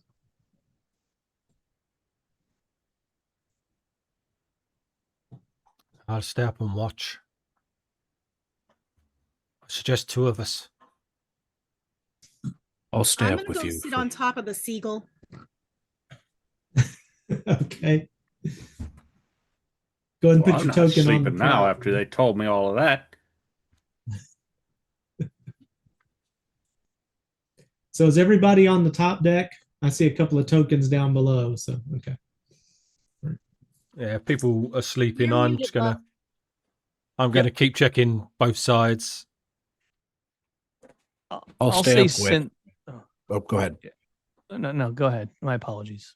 I was gonna say I was gonna stay up with Revenant, just kind of alternating whatever side he's on. I'll go to the other. Yeah, I'll say since the conversation earlier that I had with Gil, I'll say I'm still up deck. I'm probably sleeping since they're staying awake. But since then, Goat's been like actually weirdly affectionate, like kind of staying with me. Okay. After a couple of hours, the fog begins to thin out a bit. That burnt smell lightens up. And Ravenin, you were taking a look out. I'm going to say a little bit off to the port. You see something that breaks the surface of the water. Takes you a moment to look at this and kind of focus on it. Now that the fog's going away, you're getting a little better view. It's not a rock. As you get a good view at it, you notice it's the mast of a ship. Splintered at an angle, rising up out of the sea, kind of like a finger that's pointing to nowhere. Who sees this? There's a single scrap of sailcloth clinging to it, limp, gray, fluttering weakly in this very mild breeze that picks up. Who I sees call this? me. Oh, okay. I call out, Captain. What is it? There's a wreck below us. She's going to lift her hat up, take a quick look at the stars, pull over, and you got that map handy? Aye. Just going to roll it out and kind of look over it for a moment and go, ah, so that's where she sank. She spits over the side. A couple of weeks back, all souls lost. And an entire cargo from Dark Shelf to boot. Oh, the water's got a long memory. She takes and pours some rum over the side. Rest well, quarry maid. Should we take a look? Might have some treasure on board. I think this water may be a bit deeper than you think. And realize she was carrying a cargo of stone. Aye. Well, the masters there. Stone It can't be doesn't that deep. float. You're assuming it's still attached. Ah.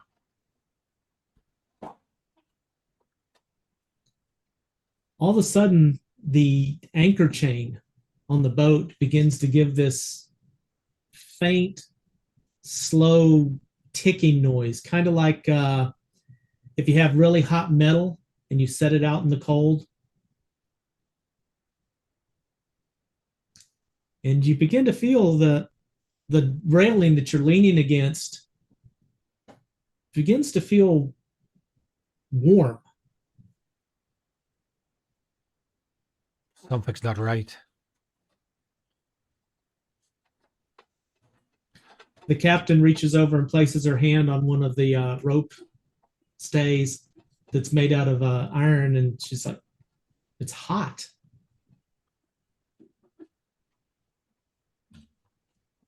And you hear this soft sound on the water. Not a splashing noise, more like the sound of something being dragged across the surface of the water. Can I give Tyrick a kick to wake him up, and I go and have a look. My weapons are drawn at this point, so he knows that there's danger. Potential. I'm also still awake, and I'm looking around. Do I hear that as well? Absolutely. Everybody who's up here is going to kind of hear that noise now. It starts off with those with observation, but then it's going to get to the rest of you. I'll have a look what it is. As you run over to the side and look over on the starboard, you see the surface of the water's kind of like bulged, and there's something pale and heavy rolling just beneath the surface. And then suddenly,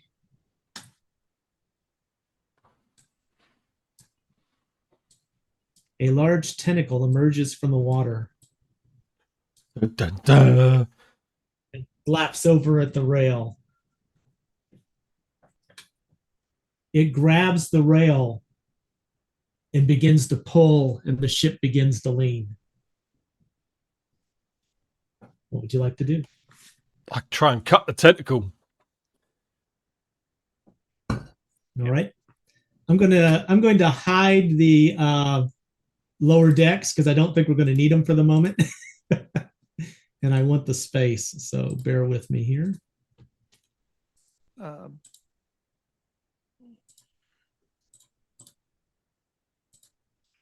Just to make it easy for me.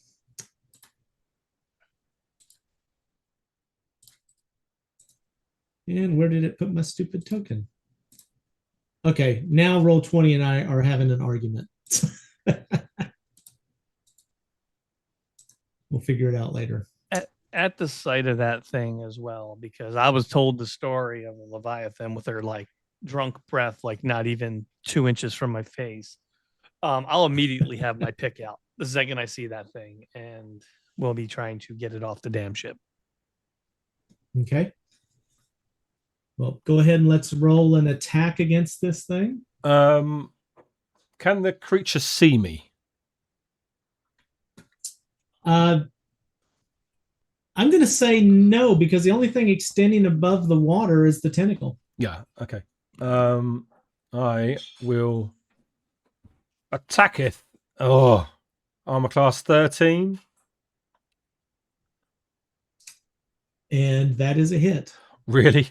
Oh my god. that is 30, only 20 for me. It's 9 damage. Does a 10 hit? No, a 10 does not hit. Right. Okay. So I do 9 damage. All right.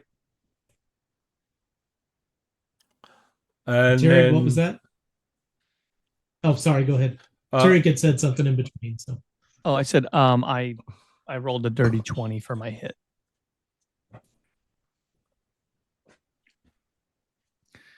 You haven't told me if it actually hit. Well, I hit with I was a waiting for 13. I don't know if Raven was done. No, I'm not done. No, I move away behind the mast and hide in shadows. Okay. Can I Very good. actually do a thieves? Yes.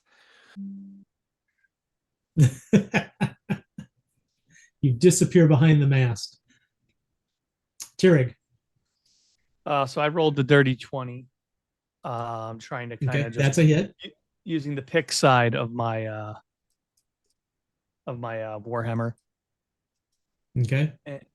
And let me do. I gotta remember where. Is this a large, or I'm assuming it's a large creature, or is it? Oh, it's large. It's definitely large. Yes.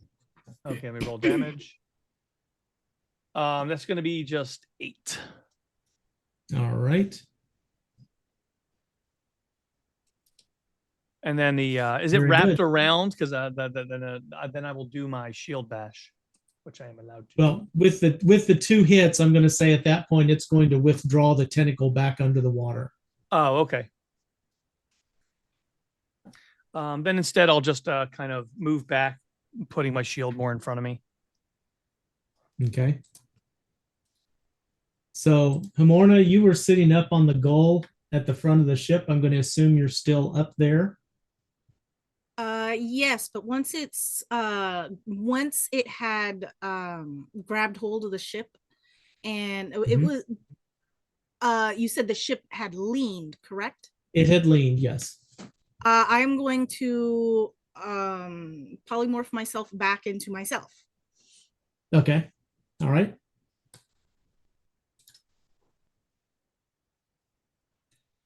The tentacle lashes up towards the front of the ship. And what's your AC? My AC is I believe it's that 17. info or attribute info? Actually, I think it's in your stat on the page. It says 17. So yeah, 17. So this tentacle comes up and smacks and hits the beak on the gull and chips off a piece of it as it goes by, just barely missing you.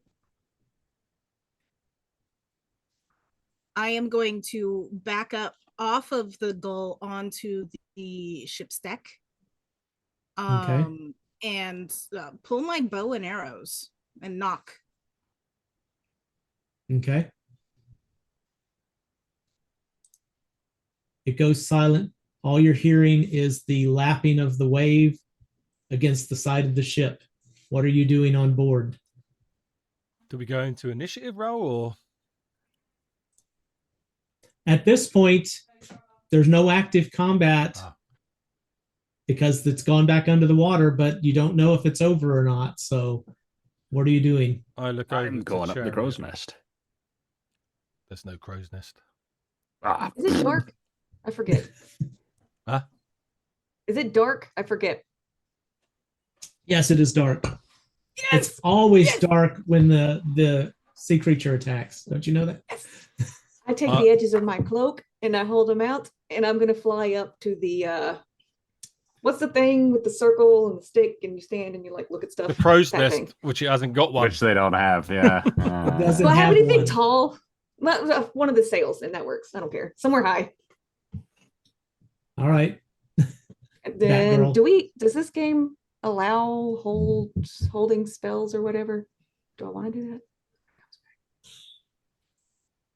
I'll just be ready to react if you can, tentacles. but if you get hit while holding it, It's You gone. lose it. We're not currently in Okay. initiative. So, but the thing is, if you're flying, you have to hold your cloak with both hands. Yeah, I know. So you won't be able to do. When I get up to the thing, when I get up to the, I'm gonna crow's nest that isn't there. The sail, dummy. Oh, okay. The sail. I guess she's just Fiddle planning with- to hook onto the mast or maybe the ring that the rope goes Oh, through. yeah. Okay, yeah. Yes. I I'm see just her. gonna sit I there see her and do that, and I'm about like, "Oh, okay. Duh. She's just gonna sit there waiting. I got color spray ready. I'm thinking. I'm not holding it. I'm just thinking. Are you hanging upside down up there? No, I thought about it, but I really thought about it. Right. What about the rest of you? I will just have my mace out, both hands. Not going to move to where the tentacle came from. One, don't want to distribute the boat weight too much one way or the other, but also in case there's a second one that appears. Okay. I'm gonna stand just about in the middle because I don't want to get touched by one of them things. And I've got my crossbow out. All right. I'll say I'm moving towards the front of the mast, so my back's to it, so I can defend from the 3 angles that it can come at me from.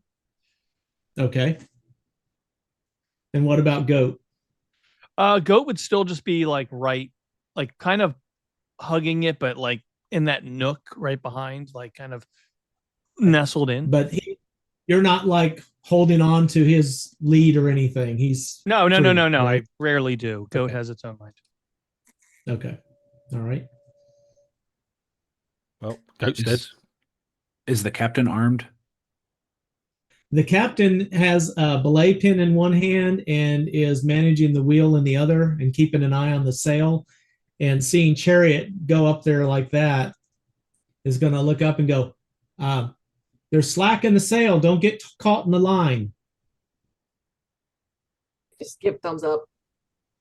I'll jump off of this thing if it does. I have I'm Batman. I'll give it go. I'm Batman.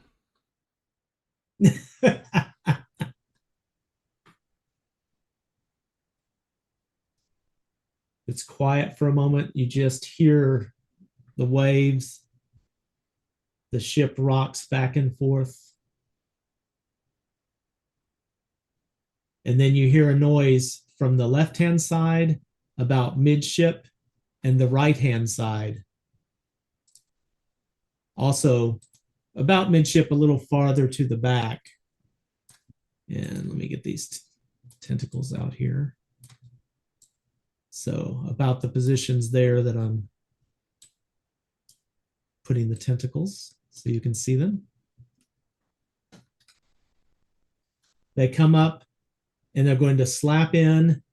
And again, these are just blind. The creature can't see you. It's just tentacles slapping over the side. The one in the back is going to slap in. It is going to come in and reach in not quite 10 feet, but close to it. So it is going to slap down on the deck right next to Gil, but not hit. The other one is going to come up, and we're going to be in initiative here at this point, Revenant, because that tentacle comes up and it's headed right in your general direction, so towards the mast, which happens to be where you are. That's fine. It's got a -4 to hit me. We roll an initiative, are we? Okay. Yep. Would where I be considered technically in shadow? It's, yeah, you can hide in shadows up here. Yeah. Yes. I didn't. Do we need the thing out or? I'm sorry, what? Oh, yeah, it didn't pop up, did it? That would probably help. Why is it not showing?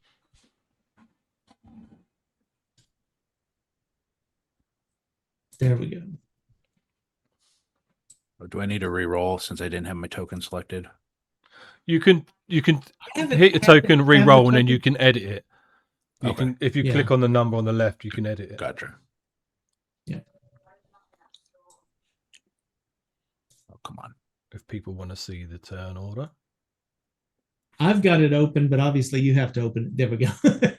For them to see it. I don't usually show it, but Yeah. We can.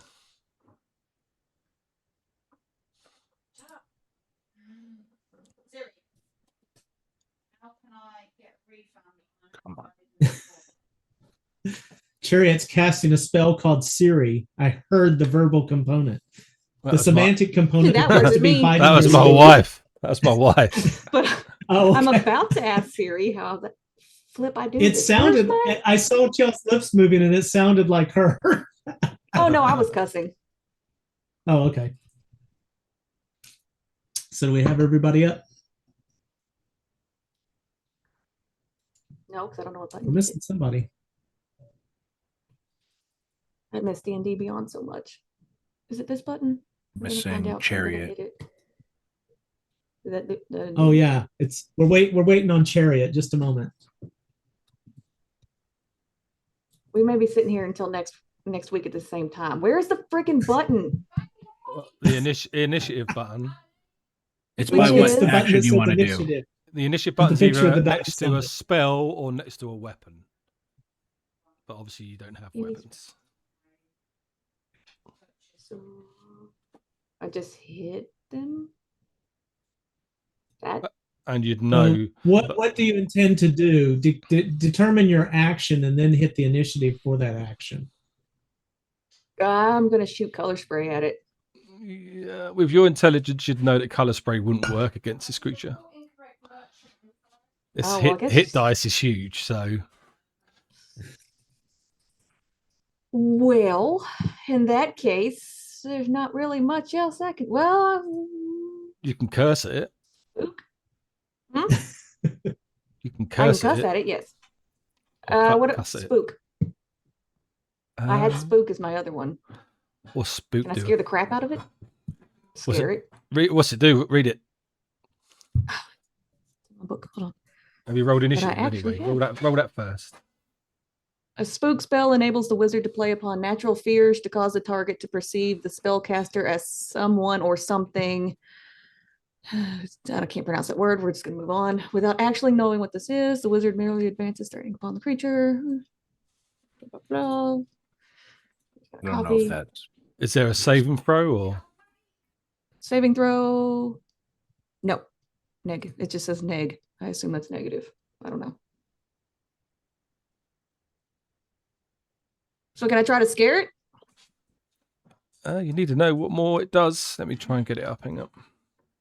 Yeah, I miss D&D Beyond so much. Ah, the fun of Dungeons and Dragons, consulting the rule book. It's going to be like that for a little bit because everyone, there's a lot of new people. Oh, I'm just playing. Yeah. He's No, messing with I me am- because he can't. Oh, I know that. I know Trust that. me, yeah. I have the rule book up right here. So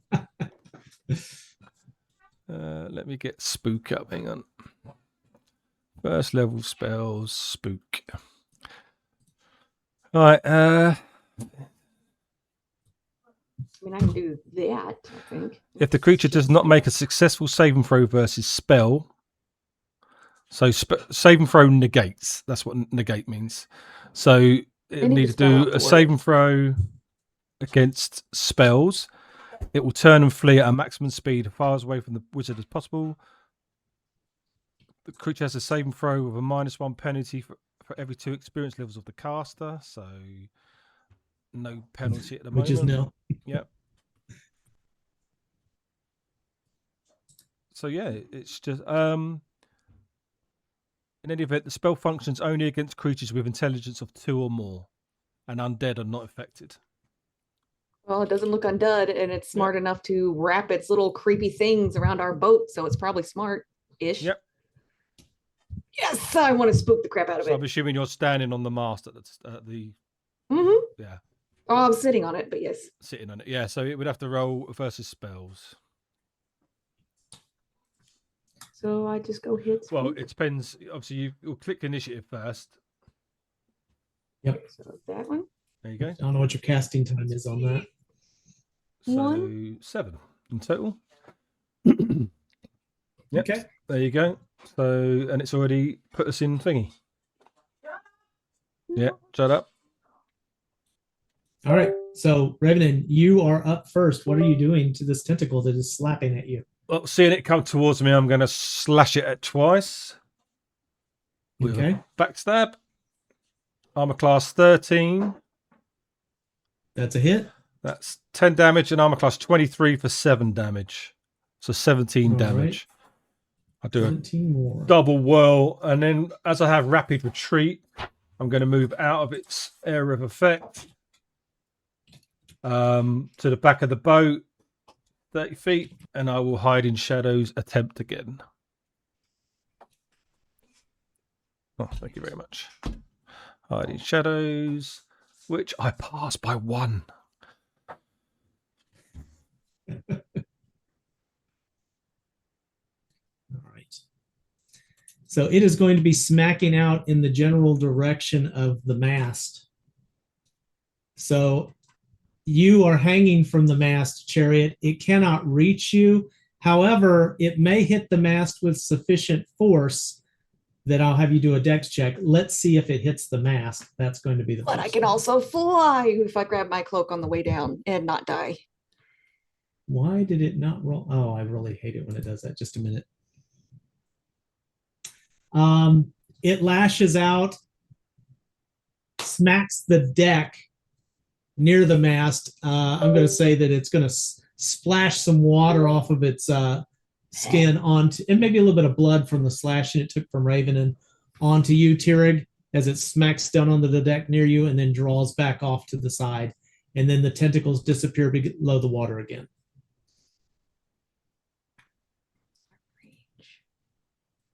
My range is 30 foot.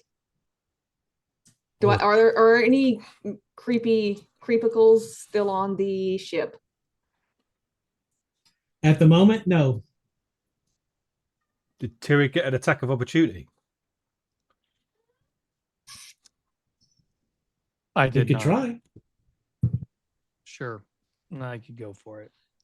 So I'm going to say it's going to take a moment for it to hit the deck and pull back. So I'm not saying you can't cast your spell, Chariot. So at this point, we're still in that movement. So it's going to withdraw from the deck, but yes, you could still see it.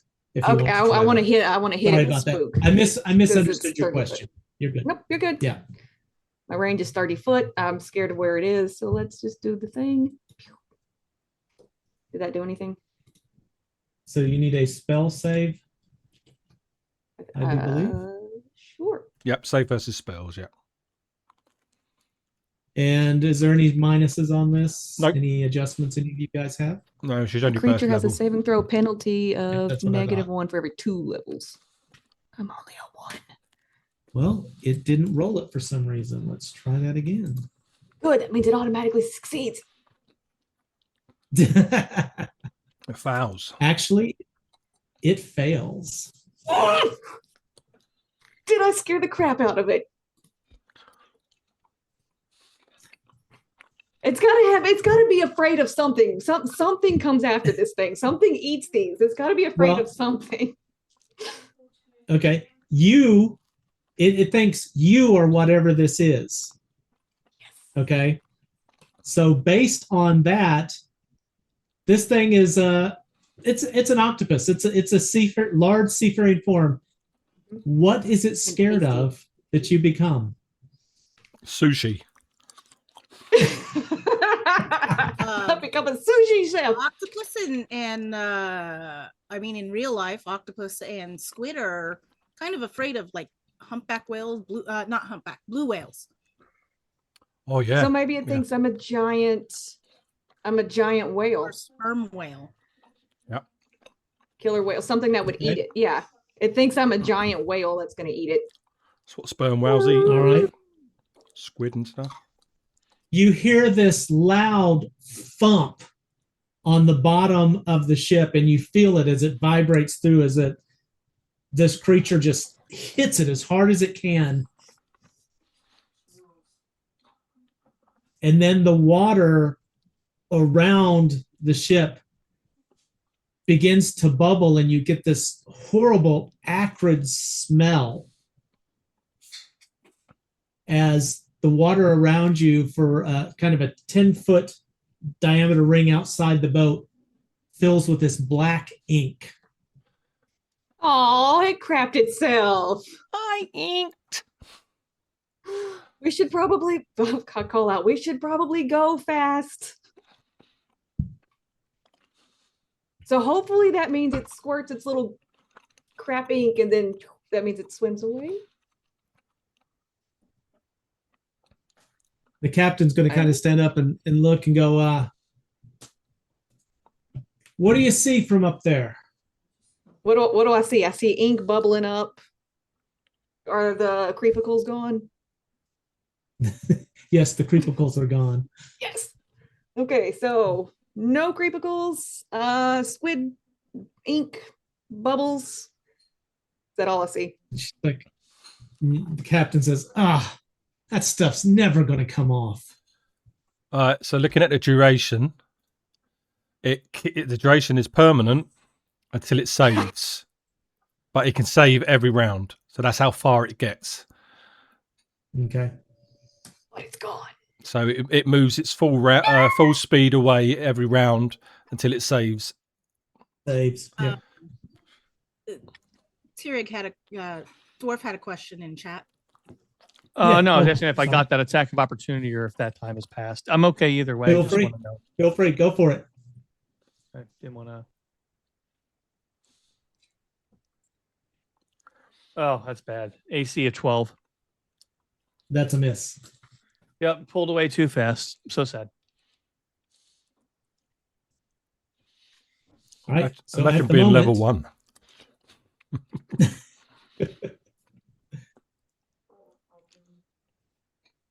So the water's roiled a bit. Is anybody going to finish out this round before I do the save? Is there anything they want to do?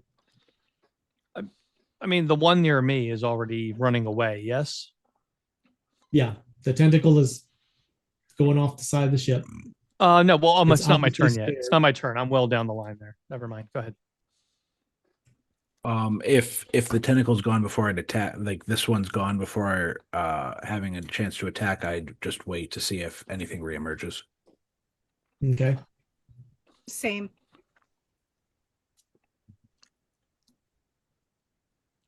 All right.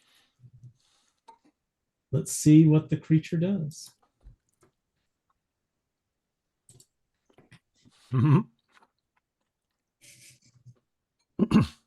These rolls are so messed up in this. I don't know if that's good or bad.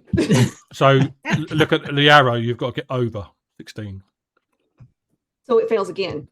Yes. It failed again. It's still terrified of me. So again, Right. the water's kind of quiet. Basically, I still don't see anything. It thinks that you're chasing it, but you're not. A phantom of you is chasing it.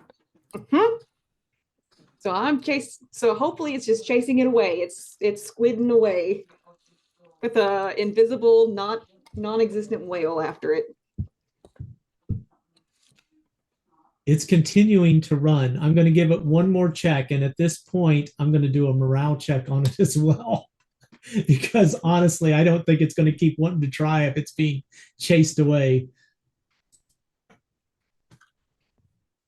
Seems a shame to waste all the ink.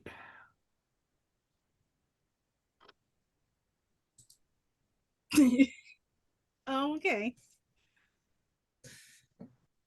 Oh. There we go. All right. So this thing is, the water gets quiet. At this point, you're not hearing anything. So you can be, it's up to you. What do you want to do at this point? The captain still seems a little tense and alert. I'm sorry, what? GTFO. Row something like. There's still not a whole lot of wind. Do I have a wind spell? Oh, blow with the mast. Is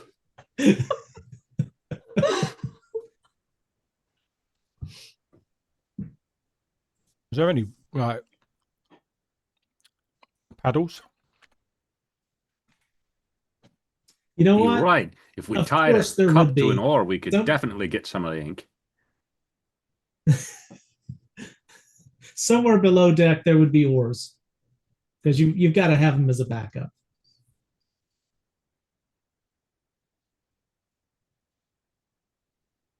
What would you like to do? Bro. Get us out of here. Maybe we should use the oars. DM, would I know Yes. of any creatures that could swim well and might be strong enough to pull the ship a little bit? Another whale? Well, if you can find a giant octopus. I mean, it would have to be a large creature to be able to pull a ship in the water like this. You're not going to get a dolphin pulling a sloop of this size. And it has to be something you've seen before. Yep. Okay, in that case, I've got nothing. But there's nothing I stopping will you. allow, if you've seen it in a book, you can turn into a 2-dimensional paper version of it. How's that? Hey, that that'll works. work so 2D. well. There's nothing stopping you turning into a whale if you've seen a whale or that squid. A what? Whale. I've Wow. seen the tentacles A of that whale? Is Whale. what you're trying to say? Yep. A whale? Whale. Okay, so what I'm going to do is I'm going to turn into a freshwater otter. I'm going to go dive into the water. And I'm going to, can I see the squid or octopus or whatever? So we've been 4 rounds into this. And you are diving in, you've turned into an otter and you are diving into this water off the ship. I need a Constitution saving throw, please, as you fall into This this ink. is like BP oil spill commercial written all over it. Diving into this ink here. You said con? Yep.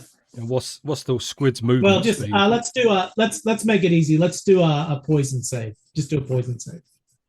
Do I have poison saves? It'll be on Well, attributes. I did a con. Oh wait, that's this one here, right?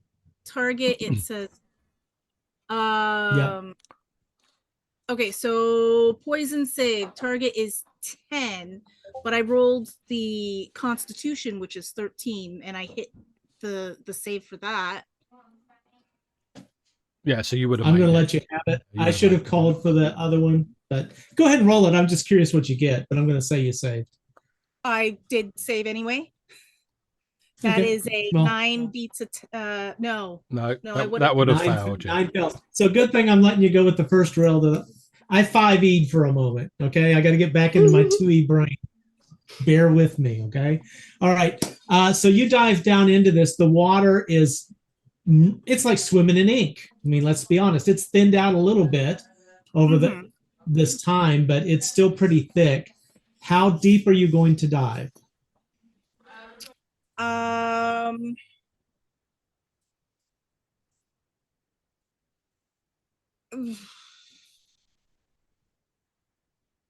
I think I can go 20 feet. Okay. Maybe. That's fine. You're able to get down below the main mass of this ink, and you can kind of see the trail in the direction that the creature would have gone off in. Mhm. But even with your otter eyesight in this water at night, it's apparently traveled far enough away that you can't see it. Now, I said that I was going to roll a morale once I did those additional saves. It did not fail morale, so it would still be interested in coming back and looking for food. So I'm going to roll one more spell save, and let's see if it turns around and comes back. Oh, I look extra whaley.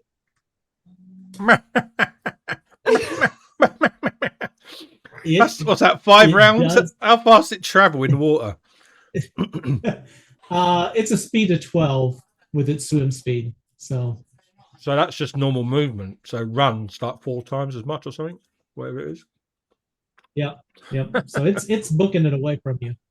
It still thinks it's Bye. being chased. And yeah, at this point, you can pretty much assume it's given up because you're not seeing anything. There's nothing that's telling you that it's headed back your direction. Did we see her dive in?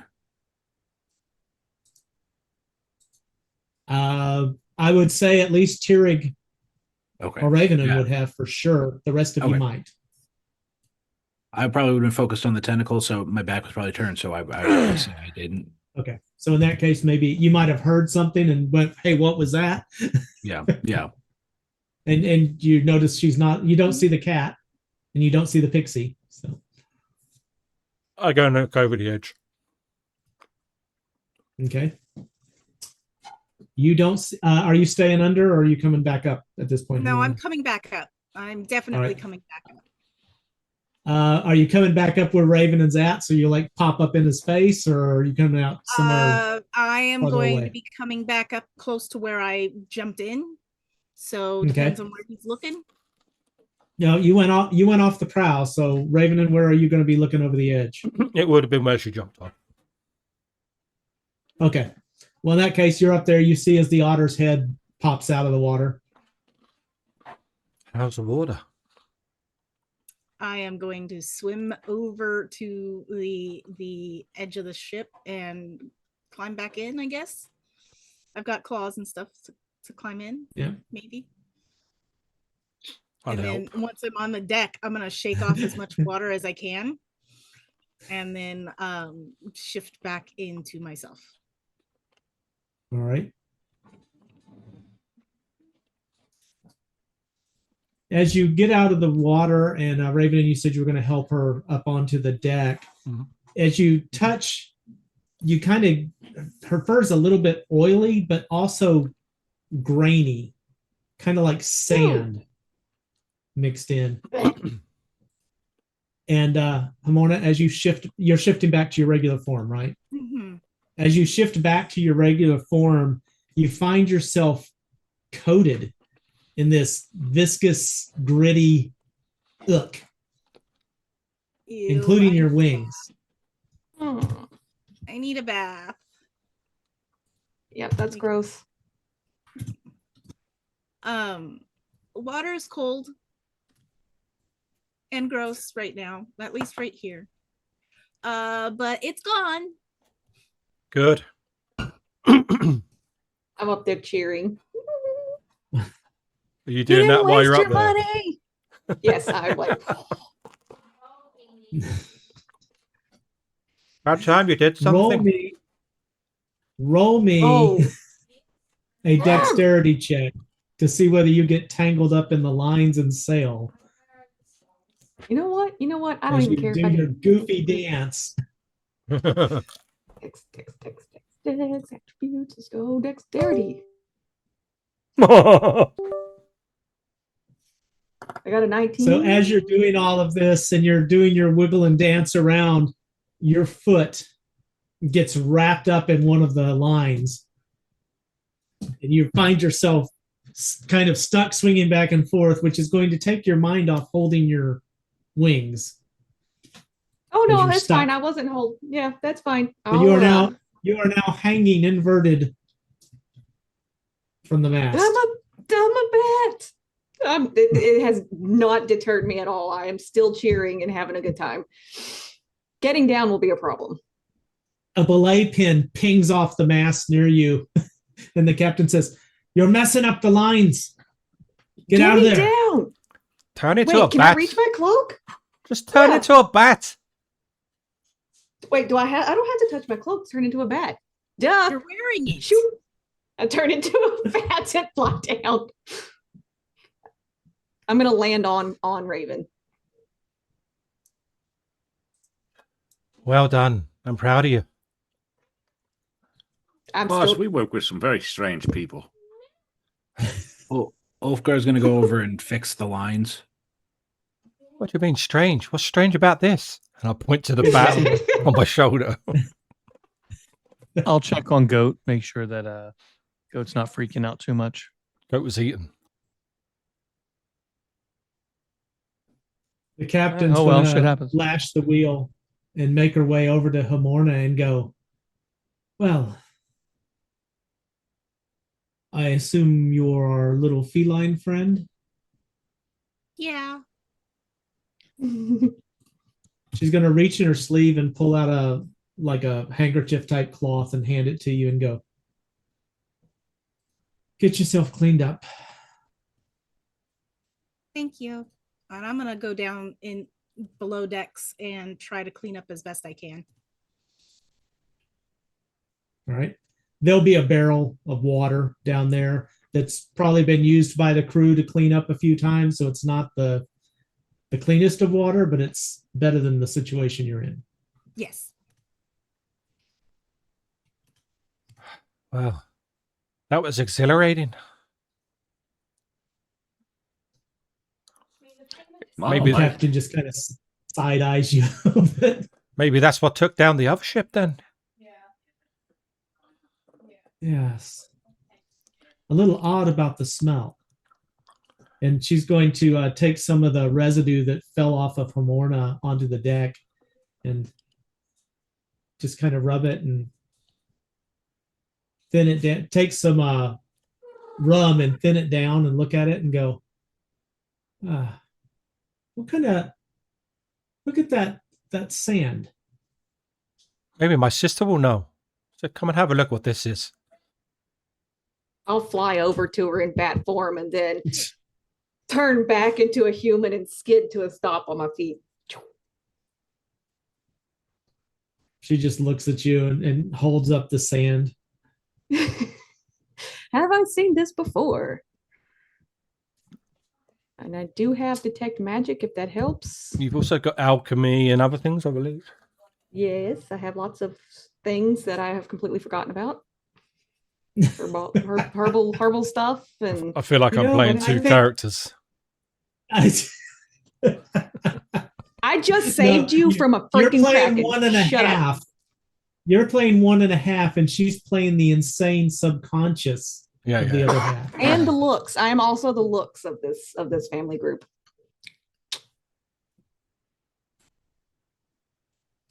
So which eye are you looking with, the blue one or the purple one?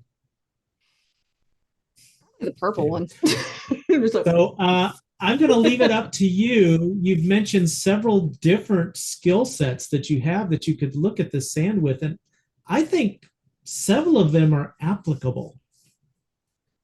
So how would you like to analyze this, Chariot? I gotta find all my stuff so I can look at them really quickly.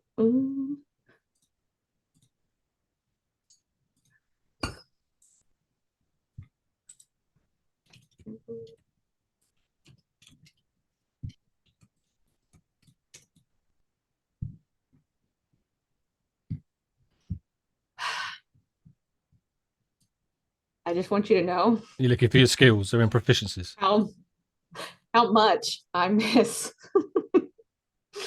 The character sheet you're used to? Yes, I miss it very, very, very much. Okay. Well, you mentioned that she has a proficiency in alchemy, so that would be an intelligence check. She's got quite a few proficiencies, but I can't remember what they are. Herbalism, spell crafting, dancing, alchemy, lip reading. I have quite a few. I don't think lip reading is going to help with the sand. I don't think it has arcanology. You might notice that Ravenon's going, for fuck's sake, like under his breath. I will whip around so much my skirt twirls. I just saved you and spin back. Let's do alchemy. All right, so give me a D20 roll against your intelligence, unless you have it set up to do a roll. I don't know what it is. I think it did the thing. All right, yeah, that's a darn good roll. As you look at this, there's definitely properties to this. One thing you note is that the ink, the octopus ink, and you've used inks in writing that were made for squid and octopus inks. So you're familiar with that. Okay, you know what that would be like.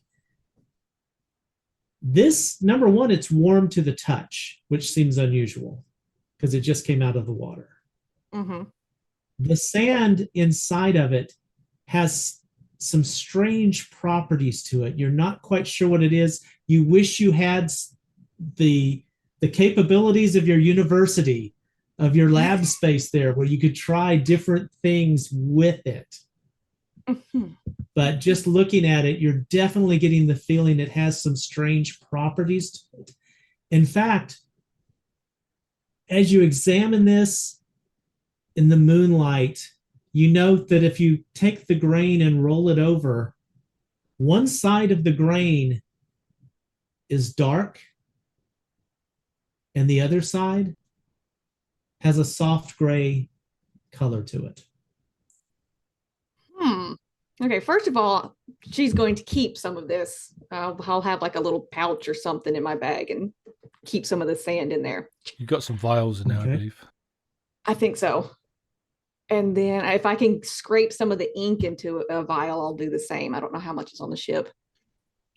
And There's a I will. well, you can probably go grab some off Ramona real quick, but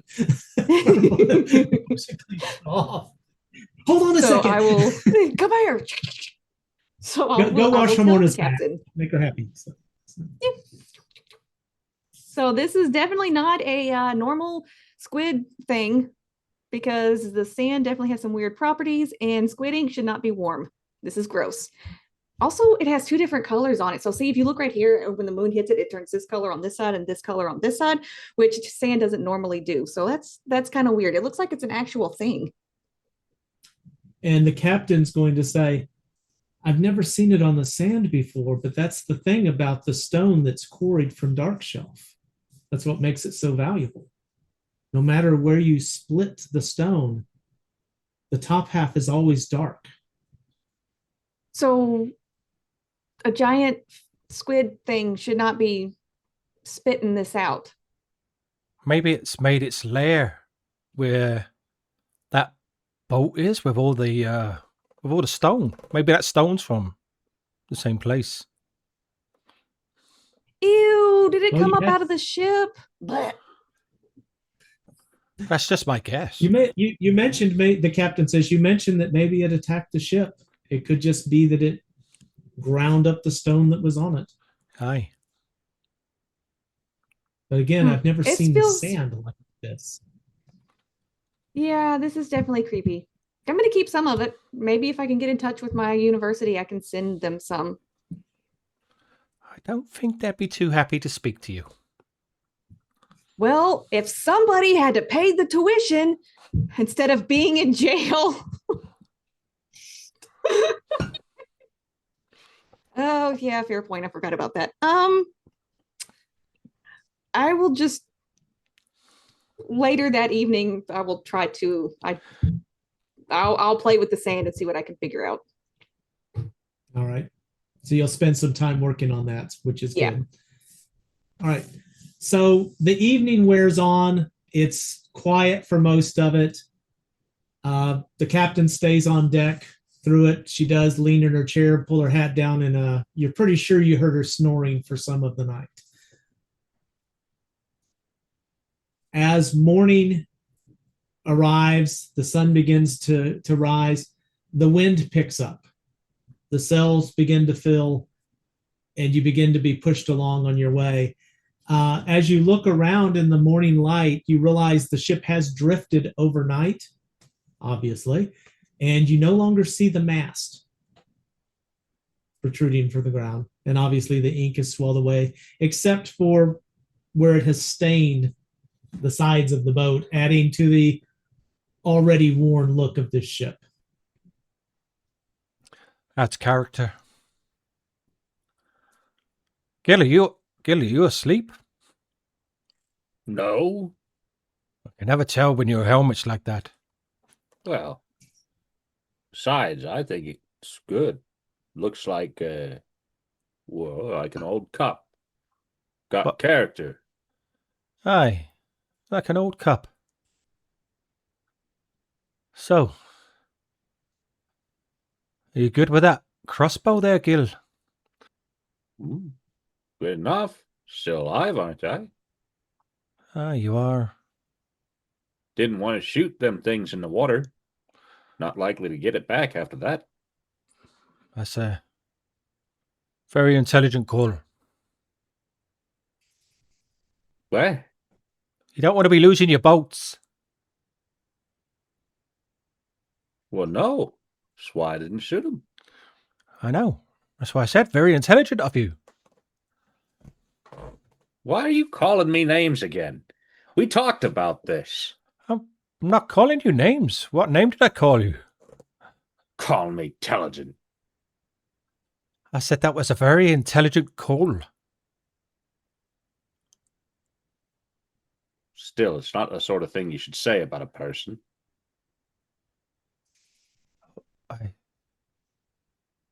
Now I feel stupid. Well, you are. Why? He kind of is. Well, because you keep insulting people. Only a stupid person would do that. I don't recall insulting you once. Well, you made fun of my hat, and then you call me intelligent. What's next? I said your hat looked broken. It's not. Oh no, It's a fine hat. I realize now it's not. But at the time it looked broken. Well, at the time you looked like a pile of shit, but I didn't say it. See, now you're insulting. No, I was being honest, and I was quiet until now.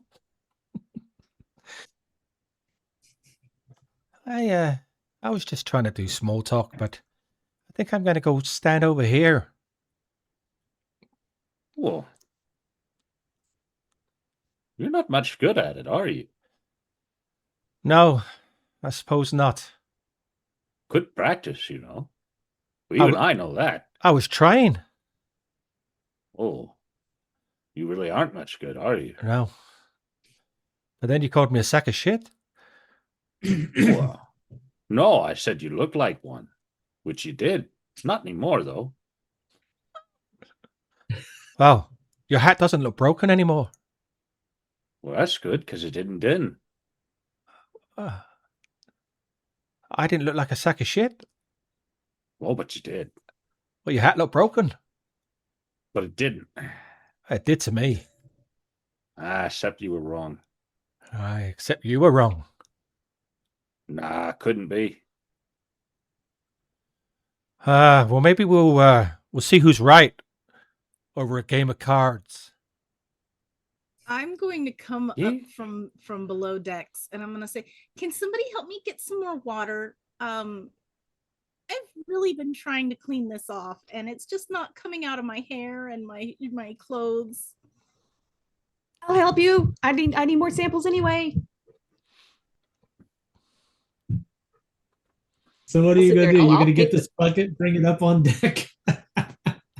I'll pick right. the little sand grains off of her. She'll happily do that for hours. Yep. She's a Hours. proper nerd. I will sit there being groomed. That's nice. So, a game of cards when we get some cards. I'll buy some cards next time we're in a town.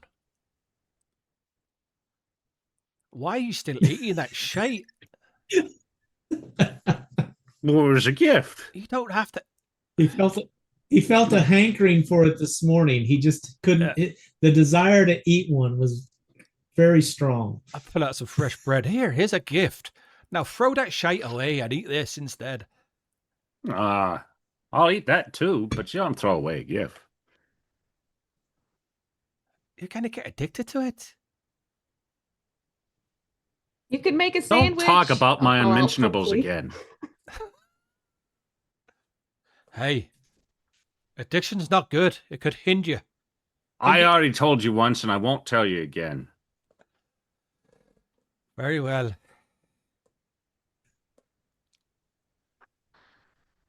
I looked at You're a Tyree. very strange person, you know? You and that sister of yours. What's so strange about her? It took me a while to figure out which one of you was the lady elf. But once I figured that out, it started to make some sense. But I ain't never seen a lady that could turn into a bat. And I ain't never seen a lady that could fly, neither. She's special. Excuse me. Well, wait, I guess I have. You're right. Sorry about that, Em. Wait, but she's not a lady. She's a child. Oh. You make a good point, Sky Voice. Who are you talking to? I don't know. I was talking to you. What are you talking about? See, that's the testicles that are getting to your head. No, I'm not gonna. No, I'm they not get gonna. in my mouth, not my head. I'm I not know gonna- I'm way up here, but I didn't say anything. Oh. Well, boss, you know, he was saying we could have a game of cards. He's not much good at small talk. You know that, boss? I don't know if we've known him well enough to make that. At least I don't know him well enough Well, to I make don't know any this- of these people, boss. All I know is we supposed to take the fella to the shelf, and them folks decided they was going to come along. What we supposed to do afterwards? Normally, I don't think about such things, but I got to wondering. What would you like to do afterwards?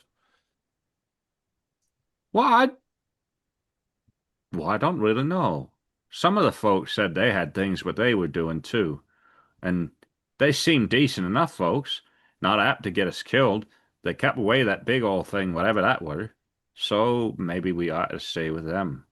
At the very least, it seems that gold comes to 'em readily. Never had somebody put so much money in my hand just 'cause me's talking to 'em before. That seems like a good thought to me. I've actually had a good idea there, Gil. If I give you a gold piece, will you like me?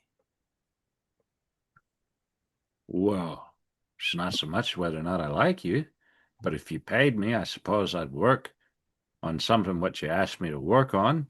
But right now I work for the boss, and so I don't I'm want you not to work sure for if me. he allows subcontract. How about if I give you a gold piece for you to be my friend? Yeah, probably. Yeah, I need it definitely. Well, I don't see why not. That's why I say probably. But you never know with these things. Okay. Well, I always Gil, do my Gil, job I, as best I can. Gil, I think in all your travels and all the people you have worked with, you're familiar. Some of the soldiers you would work with, they would go to these place in town. They called them brothels, and they would pay Oh, I've people been to be friends with them for just a night. So it's not unusual to be paid to be a friend. Wait now. The Skyman makes a good point. I don't like this kind of thing. What's I already told Skyman? you once. I already told you once not to talk about my unmentionables. Now you're offering to pay me to be your friend. I don't work at no brothel. I didn't mention a brothel. Paying me for my friendship. Who are you talking to? And I thought you was supposed to be the fella elf anyhow. I don't want any unmentionables.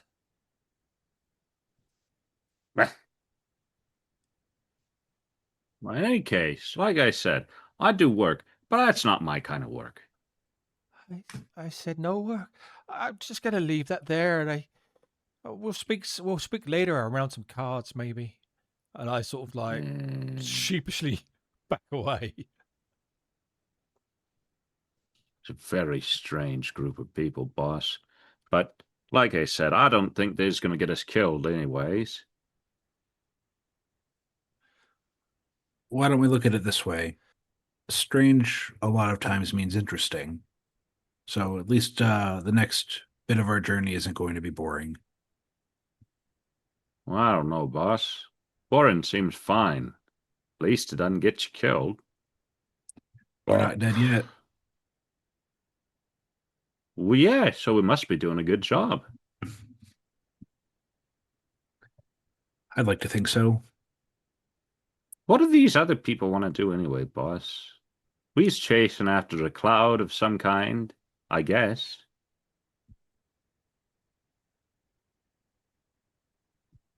You might just have to ask them. Get to understand them a little better. But I have trouble with that kind of thing, boss.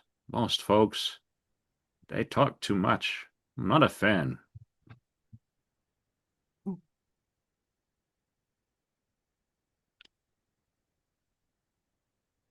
I don't know what to tell you then, Gil.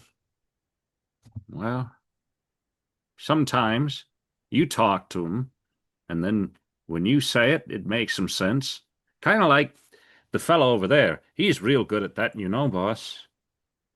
I think we should keep him around.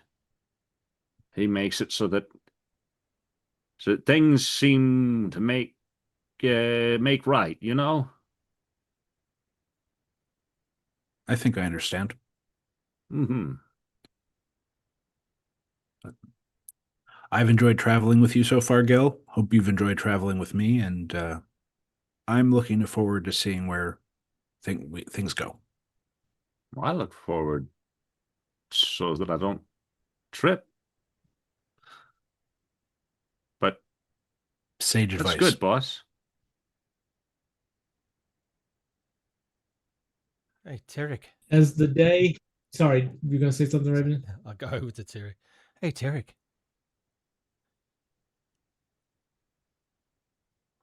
Yeah, and I'm looking over the bow. How can I help you? Are you okay? Yeah, I'm just looking. It's still dark, I'm assuming. It's Okay, morning. it's It's morning. brightening. up. Okay. No, I'm just looking out towards the mountains. You not like the water too much?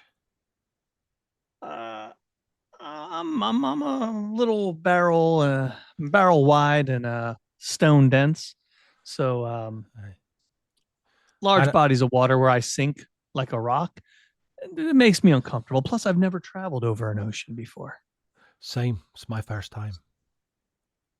Hey, that Gil fella. He's a bit dim, eh? No. He's not dim. He's just a little different in terms of understanding. Just got to know how to talk to him, figure out what he's trying to figure out, and then you make it easier on him. I just tried to be his friend, and he thought I was assuming he was a lady of the night. Well, how did you put it? Let's because there's two sides to every story. So, how'd you say it to him? I said, if I give you a gold piece, would you be me friend? That okay. So there's the thing. So he's not wrong, and neither are you. You're both coming from different shades of right. If somebody offered gold and said, "Be my friend," and gave gold to someone who's doesn't understand things quite as easily, they might think you're propositioning for sex. So try this. Say, go over to him and say, Gil or Tinhead, whatever you prefer to call him, and just say, I want to be a better friend to you. Do you want to talk more? And he'll go, oh, you want to talk more? And then you can start talking and build the rapport. But if you go over and say, be my friend without quantifying what that means to tried. you. Oh, Gil, I said to Gil. him, no, don't call him over. I said to him, Yeah. Hey, Gil, how you feeling about right now? Get the temperature. How you feeling about everybody here? Do you like them? Do you dislike them? Well, they're strange folks, mostly. But I like 'em pretty well. The boss is good, who gave me a gift, and I've never had a boss give me something that nice. And you talk to me pretty good. Oh, I don't talk to a lot of folks that make as much sense as you. There's stupid people out there, you know. aye. For the rest of them, they're all right. Yeah, there's people understand differently. So can I ask you what you think of my friend here, Ravenin? Well, he has trouble, you know. I don't mind him so much, but he really likes to insult people. And he keeps Oh. trying to talk about my unmentionables, and I'm not sure why. Oh, what did he say? Tell me what he said. He said something about addiction, and then he said something about trying to buy me, and then Okay. So Yeah, let me help you. So he called me ad- intelligent, you know. Called you talented, intelligent? you said? No, I said Oh, intelligent. Intelligent. Okay, so let me break this down. Let's hit these things. So if he said addiction, it has nothing to do with your nethers. It means you like something a little too much. That's an Like addiction. how my father liked to drink. That would be an addiction. Also said as he liked it too much, more than he Right. should.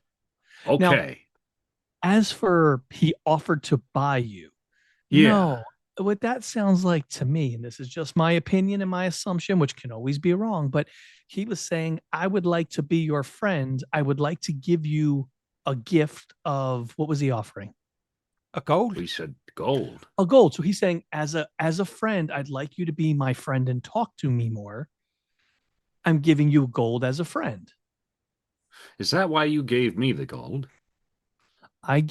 No, you were already my friend. I gave you all the gold because I thought y'all could use it and you deserved it. And so technically it was a gift, but it was also me showing you all had value. It means that I But then thought you you were should have it important. because I think you have value. But it was mine to should have it. give. No, I have something far more valuable. Your friendship. That means the world to me. And I'll tell you, you never give me a gift worth more. Maybe I should have it if But- you don't want it. Well, No. hold on now. I think I understand this now. I give you this, and now you've got my friendship and a coin, which is more valuable than my friendship, which is more valuable than any gift I could give. So, Well, let's make a deal. You hold on to it because as you've seen, my purse is hard to get to very easily. You hold in onto it, and if I need it, I'll ask you for it. That way, it's always safe because I trust you, and I know you'll keep it safe. all right.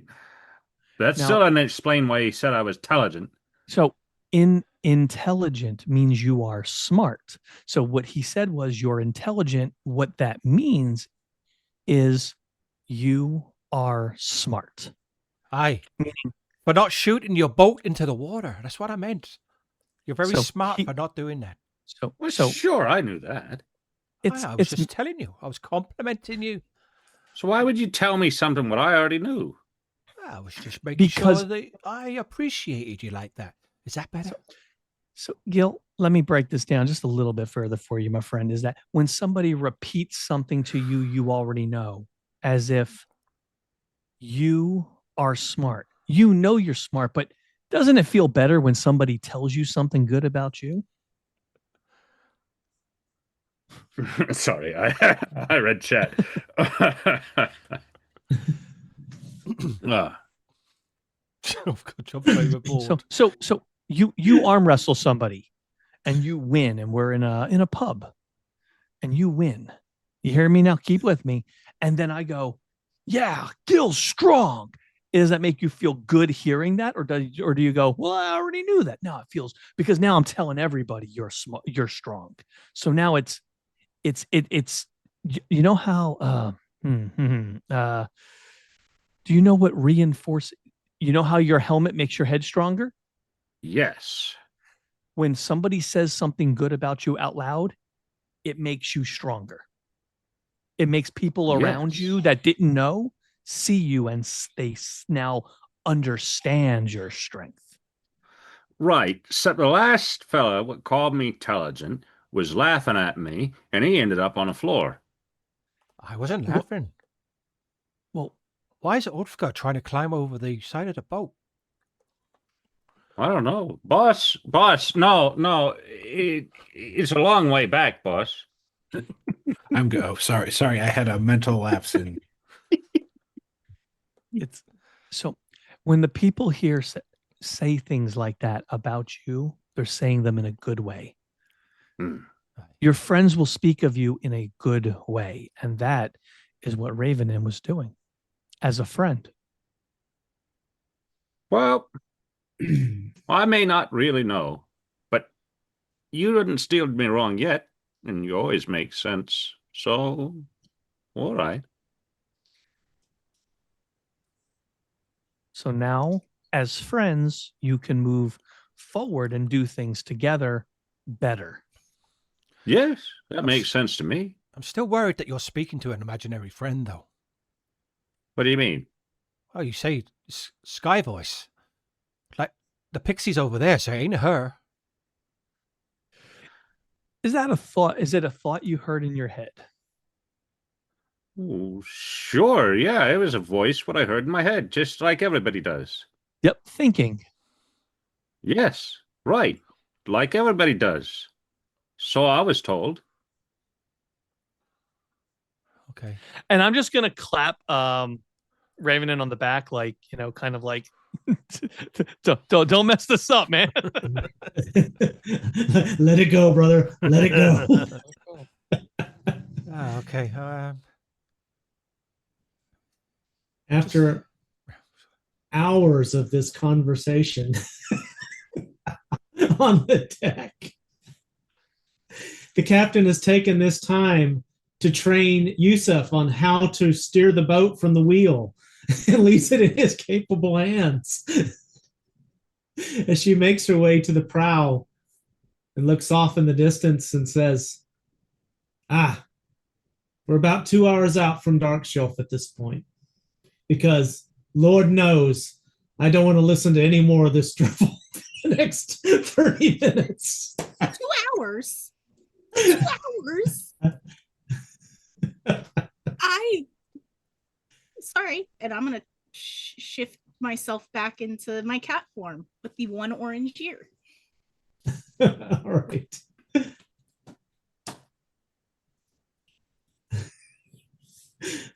So as you get closer, the captain's going to kind of call the group of you together. So when you get there to the quarry, you'll want to seek out Neister. He's the head of the quarry.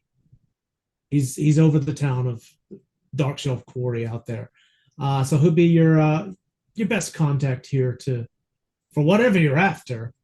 I mean, I don't know what you're so desired to be here for, but as you can tell, you're kind of in the middle of nowhere.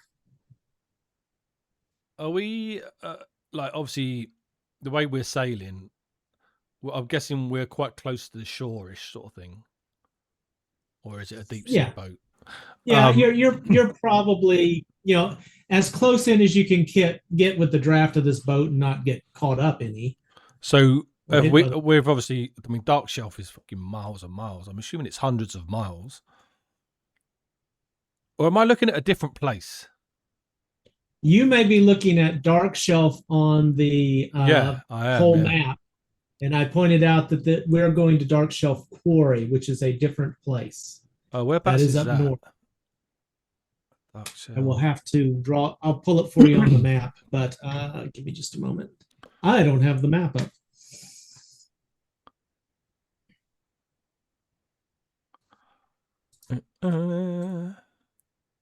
Because we left Safeton. Yep. Come on. Sorry, I'm waiting for it to render. No, it's all good. Large. So if you look up, you've got the what is it? The Celentan River that goes up. You've got Hardby to the right of that. 1 second. So far. So I'm at Safeton. Where am I going from there? Okay, Safeton. Follow the coast upward, and I don't know what hex map you're on.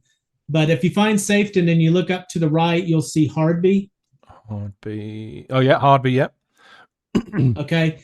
So a little over 3/4 of the way from Safeton to Hardby. Yeah. On the Wild Coast side, the left side of the shoreline there. That's where you're going to be going. If you're looking for an actual spot marked on the map, you're not going to find it. Oh, okay. Because even in the module, they moved the location of it around between A0 and A1. All right.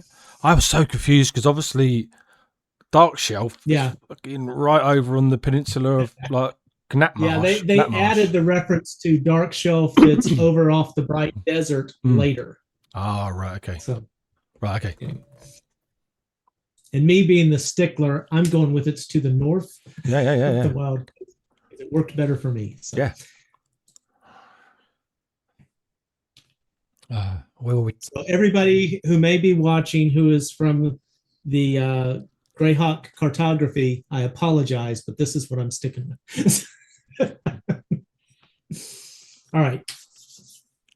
So you'll be pulling in there in a couple of hours. She's now giving you a contact name of someone to speak with. Is there anything else you would like to do in preparation for when you arrive in Dark Shelf? Negative. I want to speak to Joseph. Joseph. Okay. He's back at the wheel. I'll go stand next to him. So, why are we coming here? Do you know? Well, you heard the dream. Aye, but It's where I was called to be.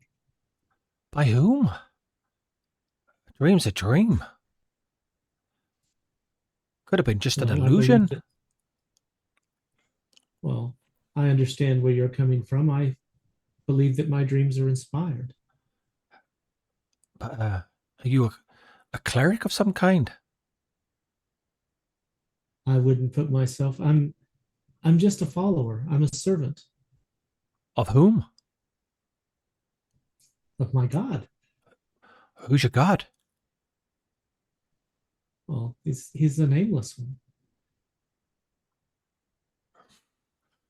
It's very strange. Why we're coming out here to a quarry of all things. What's a quarry got to do with your god? This is where the vision led. Are we bringing you here? We gotta protect someone, save someone, kill someone? Or do we not know? Possibly. If you'd like, once we get to shore and can rest, I'll see if I can receive another vision, another dream. Aye, that would be helpful. I'll be happy to do that. Maybe I'll make you some more bread. I'll give him a nudge. Well, I'll do whatever I can. Again, I'm just following my calling. I'm just going where I feel pulled. Huh. There's something here. There's something going on in these lands. And as the vision said, there's something wrong with the world, with the ground here. And you want this group, which is strange as hell, by the way. A pixie, a giant, some dumb twit in a helmet, a dwarf, and 2 elves. What's that about? Don't forget the ram. And a goat. What's all that about? And he's going to place his hand on your arm. You know, when the gods call, all you can do is choose to answer or choose to walk away. Sometimes they'll let you, sometimes they won't. Maybe you're destined for great things.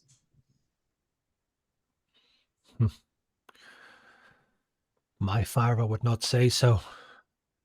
What's with a dwarf anyway, and that goat is carrying a very oversized saddle? You can't even ride that bloody thing.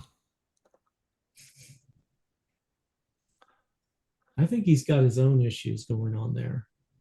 Seems a little like he might have his daddy issues too. Hey, I didn't mention anything about daddy issues.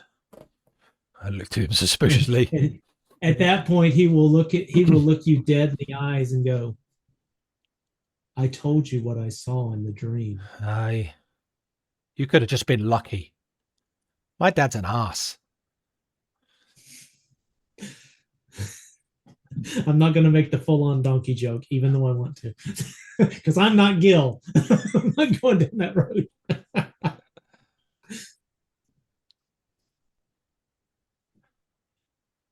Do you think that he's wrong or misled? Misled. Well, then, does that make him the ass for choosing the wrong direction? Or you the ass for being mad at him for it? How can I be mad? I was just protecting my sister. My mother would be ashamed if I hadn't.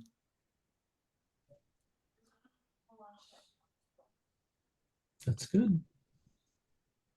Again, you do what you felt called to do. I feel called to be here. I don't know what we'll find. But I will say one thing. It's better than being stuck in a hole. Aye. You say It's stuck. better than being sorry, go ahead. You say stuck. But something tells me you wanted us to find you there.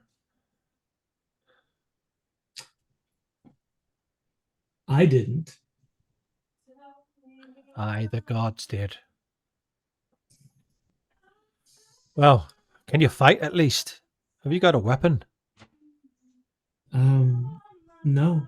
Magic? No. No healing? I wish we had a healer. That would have been nice. That can be very handy. Because I haven't seen Ulfgar do any magics, like healing magic. So I don't think I saw him heal whoever he healed. So I don't think so, because you were off doing other things. Yeah. Well, you just make sure you stay behind the big guy or the guy with the helmet on. Or the dwarf. I move about too much to protect two people. I've got to look after my sister. I appreciate that you would be willing to protect me, and I'm honored by that. But if I'm to live, my God will keep me alive. Aye. Well, as much as I love my God, I'm going to do the relying of that for myself. That is a choice. Be careful of the rocks, by the way. And I walk off, leaving him like looking. As you do that, he kind of cranks the wheel a little bit.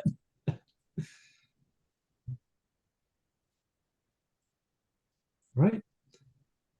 As you begin to pull your way into the dock, you notice how quiet everything seems in the morning. Well, probably about noontime now. Not a lot of traffic here. The captain makes note of this and states, well, they weren't expecting me to be back for 2 weeks, so we are a bit early. But while you're speaking to Nestor, if you wouldn't mind, check and see if there's any cargo coming out of the quarry that I could haul back. Help me pay for this trip. I don't mind being moored up in Highport for 2 weeks, but as you can tell, there's not much of a city life here.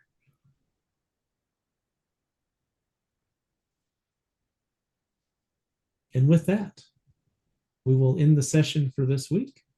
And we will come back next week, finally in Dark Shelf Quarry.